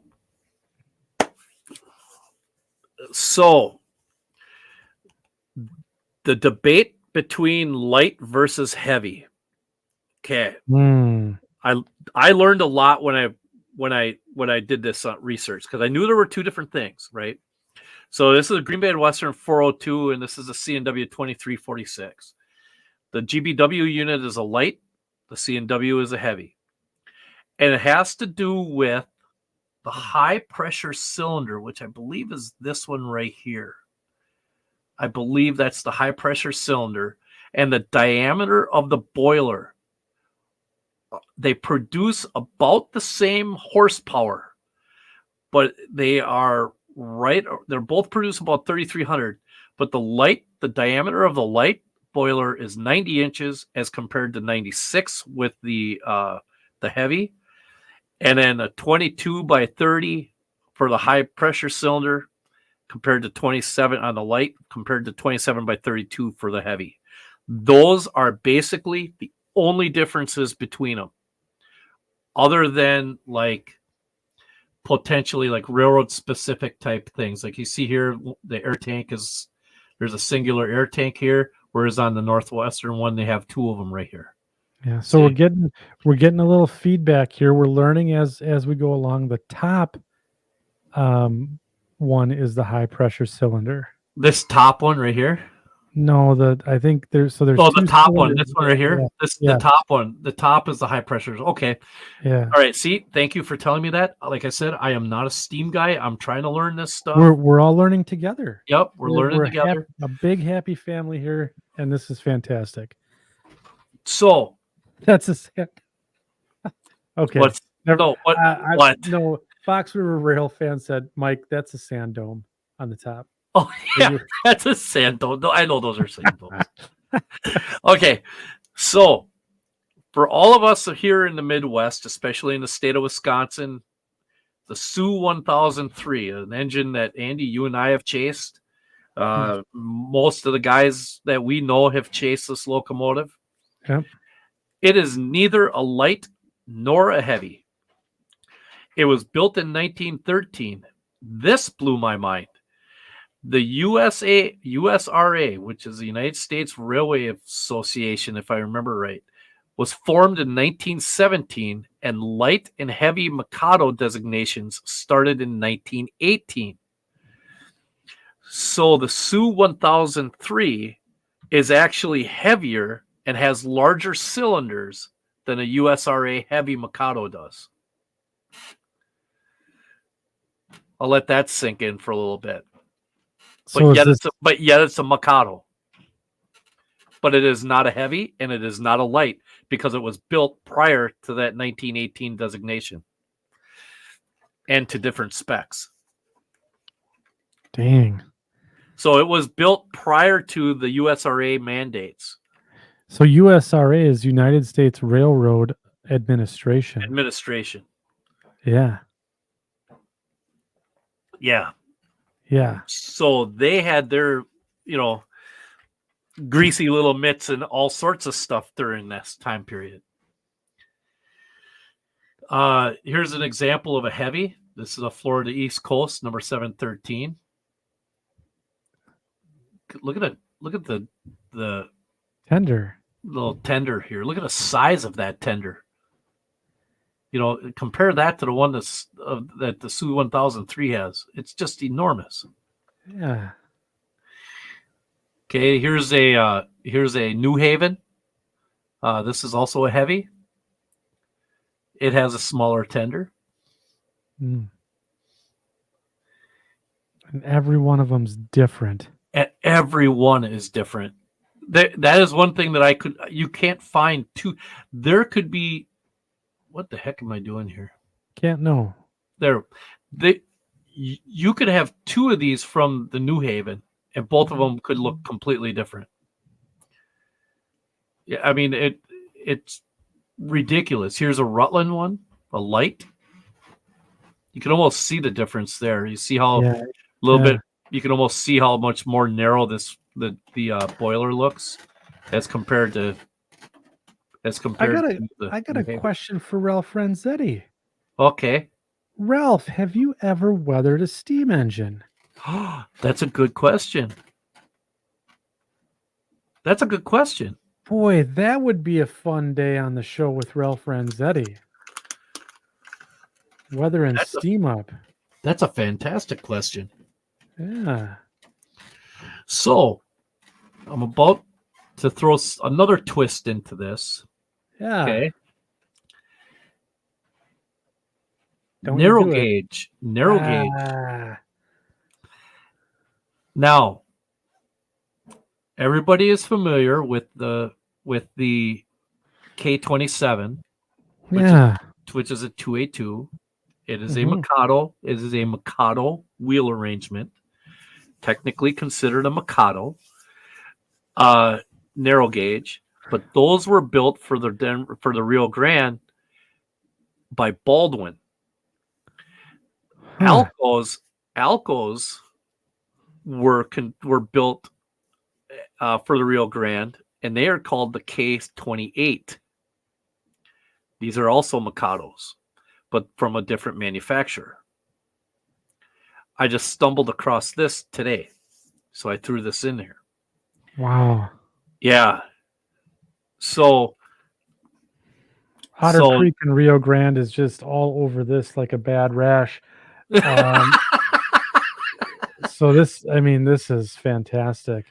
yeah, I couldn't. It blew my mind when I heard that because I always thought the K27 was just okay. It's the K27. Everybody knows what that is, right? Yeah. I mean, even I mean, most people that don't understand steam knows what the Durango and Silverton and the Rio Grande and all that stuff. They're narrow gauge stuff, right? They've heard of it at least. Yeah. SoCo Old 455 says the K designation refers to their tractive effort rating. Yeah. Yeah. And it was called something else, and I can't remember what it was, but then when the new owners got the railroad, they designated it the K28 or something like that, or when they were there was a reason why they're called K28 instead of K27s, but they were all built by Alco.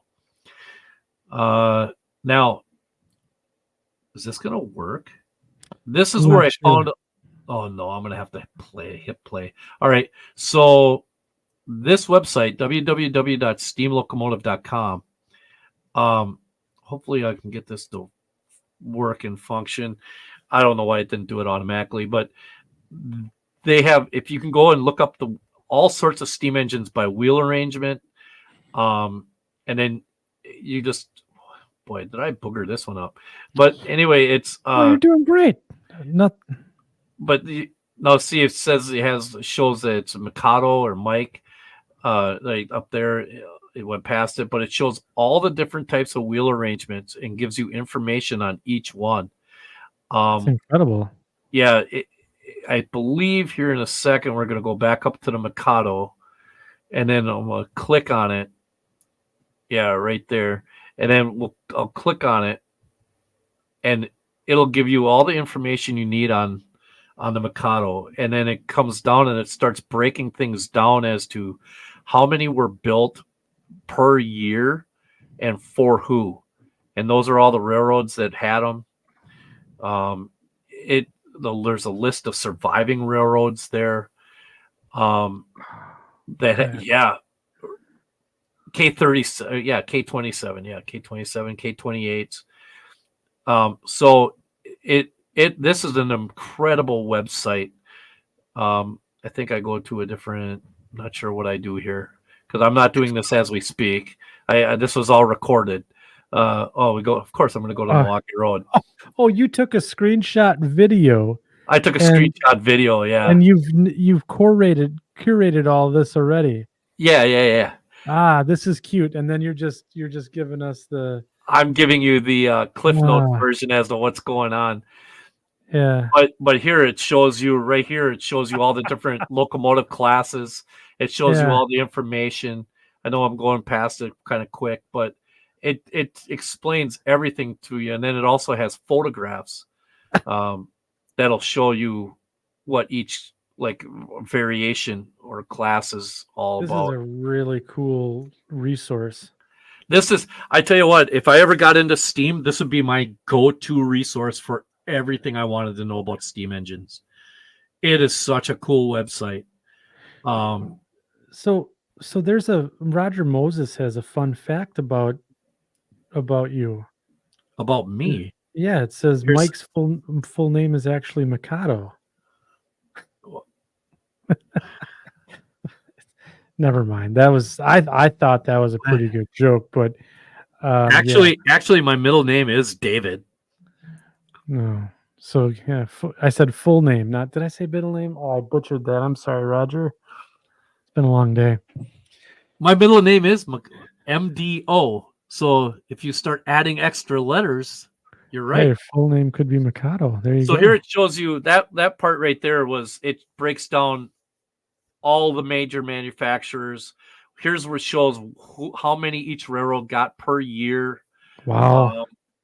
I mean, this is very comprehensive. Yeah. And so it's really, really, really a good website. I don't know how much longer this goes on. You could probably cut it if you wanted to. So, yep, I just did. So, Nice. So here's some model railroad manufacturers. I may have the Concord one wrong on here. I believe Concord did them at one time.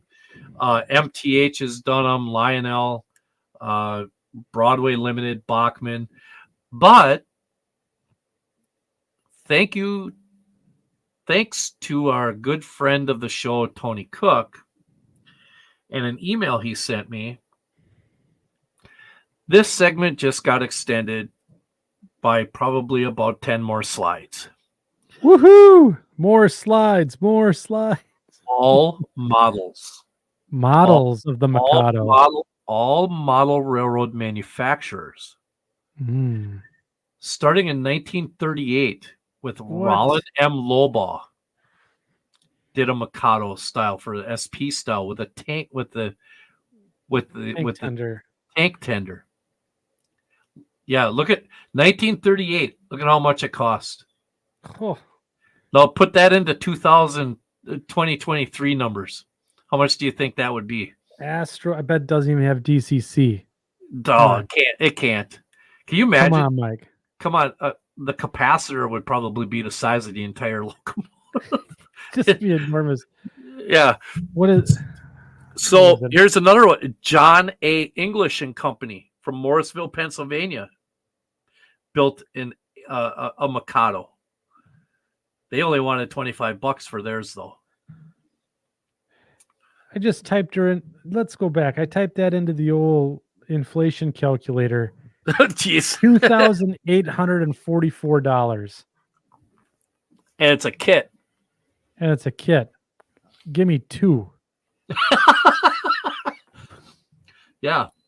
Yeah, your baby train masters don't look so bad now, do they? Yeah, now they don't. Jeez, what am I bitching about?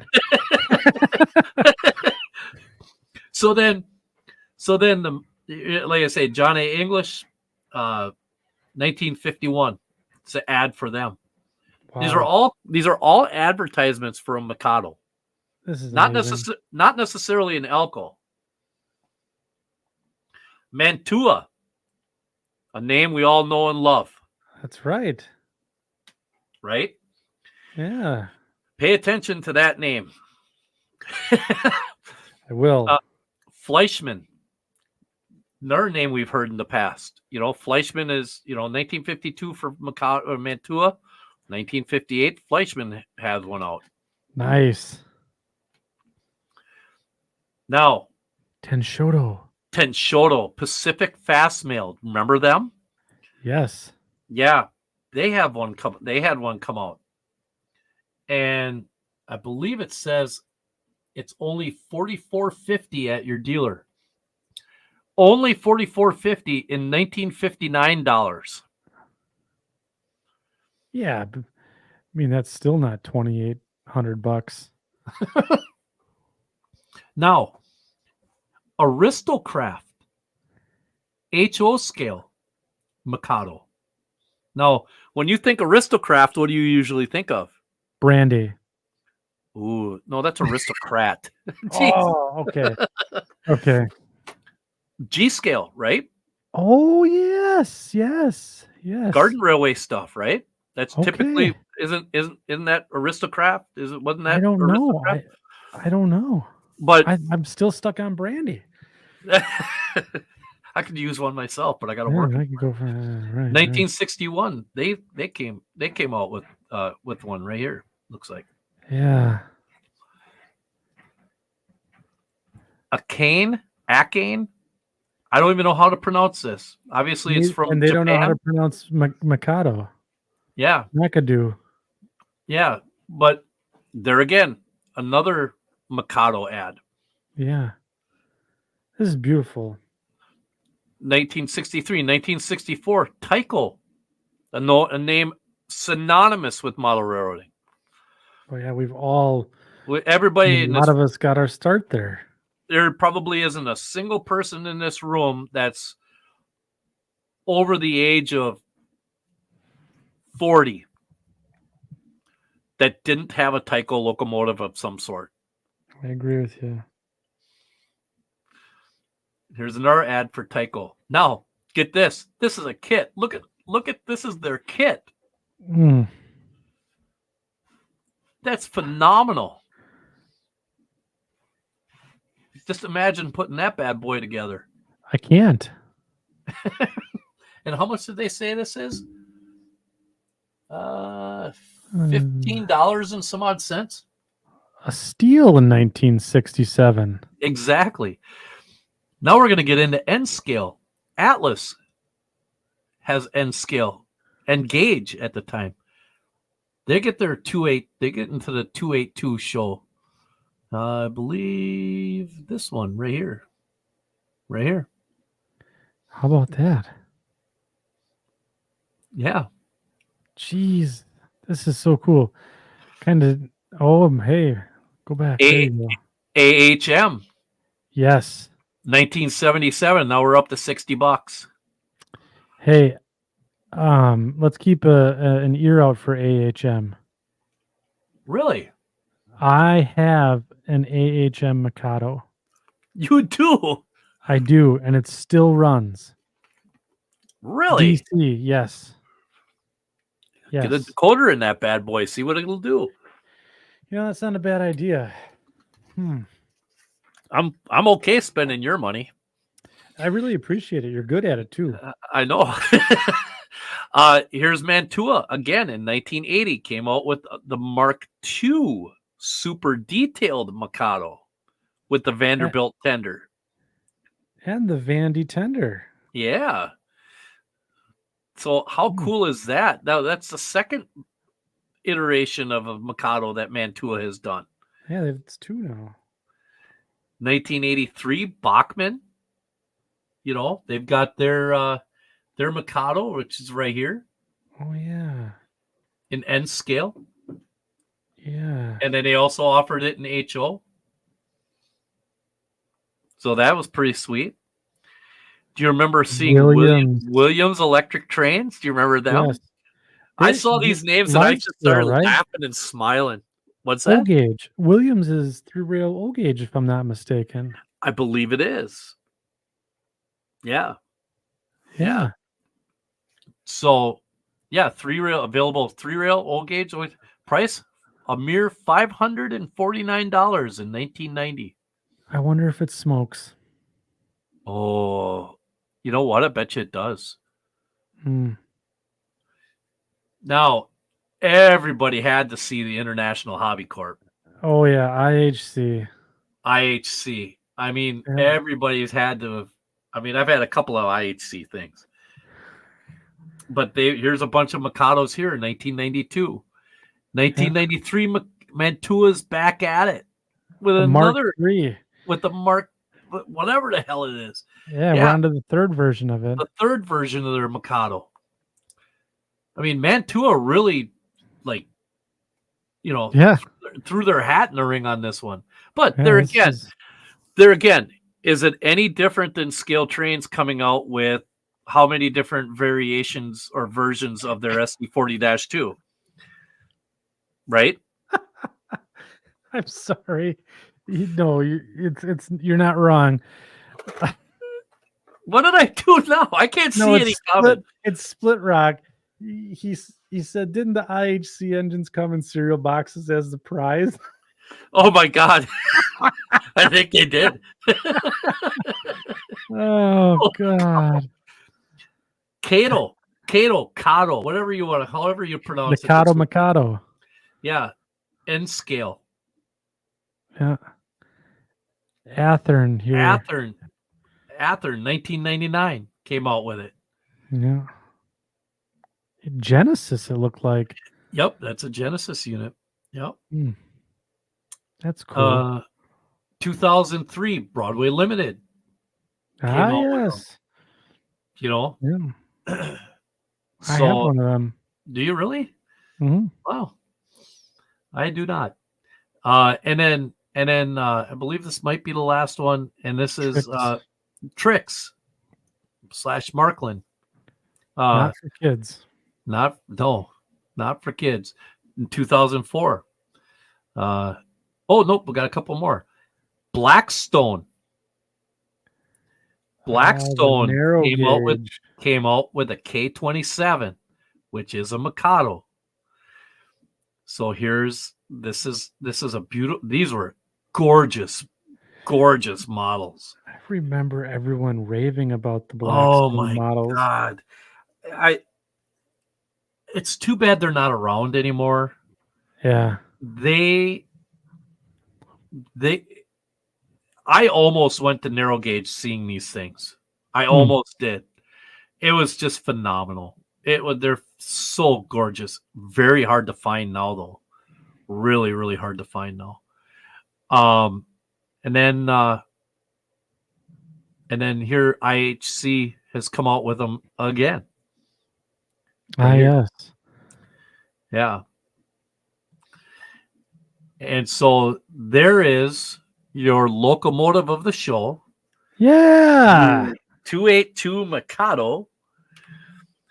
And now I am going to stop sharing that, and I'm going to get rid of this, and then I'm going to do this, and then I'm going to go to here, and we're going to go to the Wheel of Wonder. Yeah, we should get a theme song spun up for the Wheel of Locomotive Wonder. Yeah, I know. Yeah. All right. That'll be the show here. Okay, I'm gonna put it on the full screen, Mike. Okay, you're putting it on the full screen? Yep. Okay, is it on the full screen already? I think so, yeah. All right, are you ready? I'm ready. Let's spin the Wheel of Locomotive Wonder. I better write this down. Yeah, we better write it down.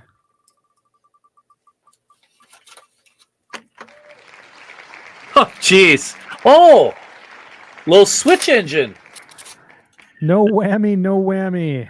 Yeah, TR4A from EMD, which I believe is the cow-calf equivalent of the SW1200. Really?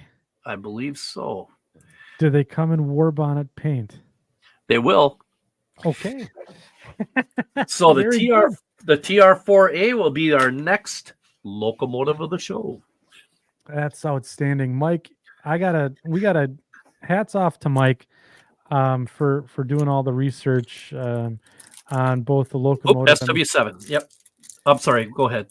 No, you're absolutely right. I just want to make sure that you guys all know that Mike puts in a lot of hard work to bring us all this content. So hats off to him for sure tonight on the locomotive of the show, which was outstanding, by the way. And thank you, Tony, for the assist.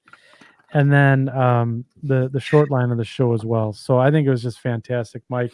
You did great, and tons of awesome feedback from the audience here. So the wheel gives me a headache.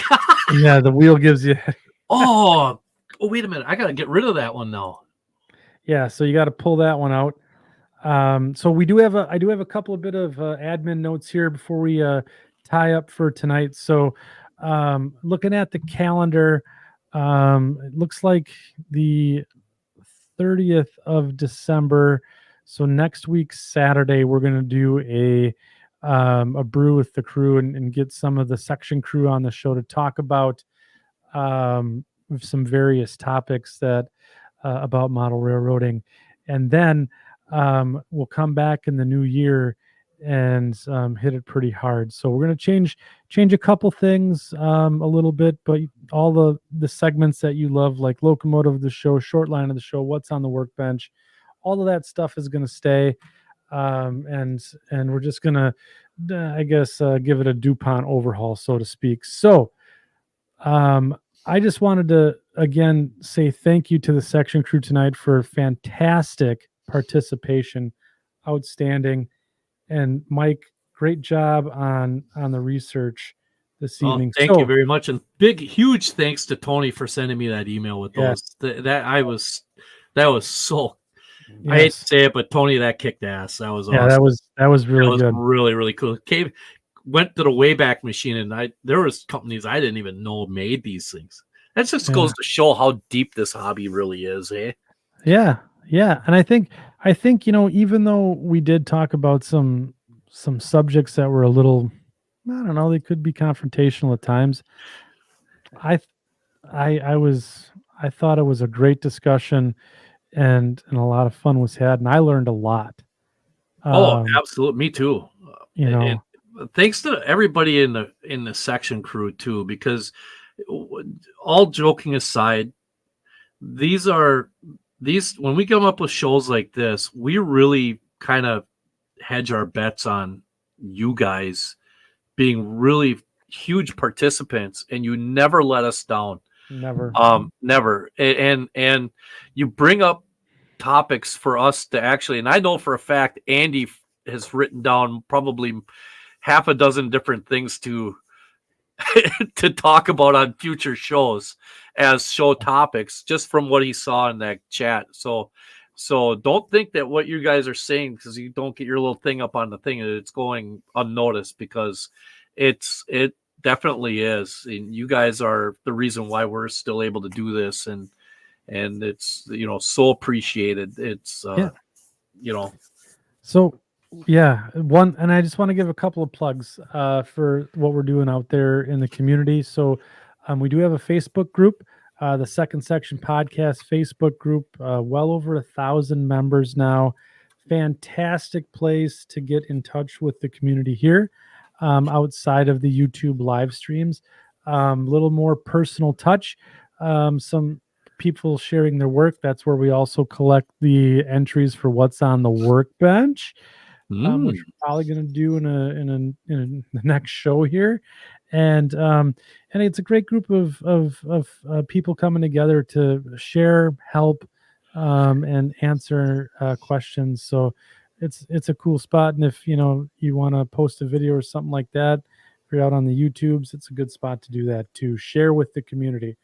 And then just for fans of the show, that want to give us a bit of support, we're also out on Patreon as well. Second Section Podcast on Patreon, $5 a month, gets you into some special drawings and a bunch of swag and merchandise and stuff like that. So again, it's a good way to support the show, and keeps the bill collectors at bay for us. So we don't really make a dime off the show. Everything we do goes right back into the either merchandise for you guys, or other stuff like subscription costs for the StreamYard and the website and stuff like that. So, anyways, yeah, check us out there. If you have any comments, questions on that, let us know. You can always send us an email as well at the second section podcast at gmail. So I take a look at that quite a bit. No, there will not be free hot dogs. The budget is too slim for that. So, but yeah, check us out. Send us an email. Tell us how we're doing. If you like something, great. If you don't like something, great. Let us know about it. So, Mike, what'd you think? I had a lot of fun. It was a fun show tonight. It's always fun to just, I love having our guests on, Yeah. because they're awesome. But sometimes it's just kind of okay to take a step behind the curtain here and just kind of talk amongst ourselves, and kind of shoot the shit with our buddies in the chat, and see what's going on. And I like the fact that we weren't overly edgy. We're as edgy as an old donut. Come Right? on. Yeah. I mean, Yeah. we didn't get into a couple of the real juicy topics, but I mean, That's that's for the After Dark program. yeah. Maybe we'll have one of those. Yeah, but later. I thought it was awesome. I appreciate all the kind words for the short line of the show and the locomotive of the show. It's really a lot of fun to do those. It's fun to do the research. It's something I love to do. So, and I love being able to give that information back out to all of you guys. And then what I really like is when you guys turn around and help like you did tonight. Yeah. And help, because that just makes it even better.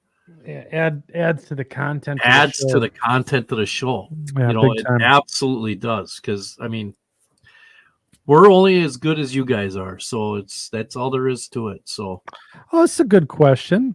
What? From Heath? Does Second Section have a Discord channel yet? I don't think we do.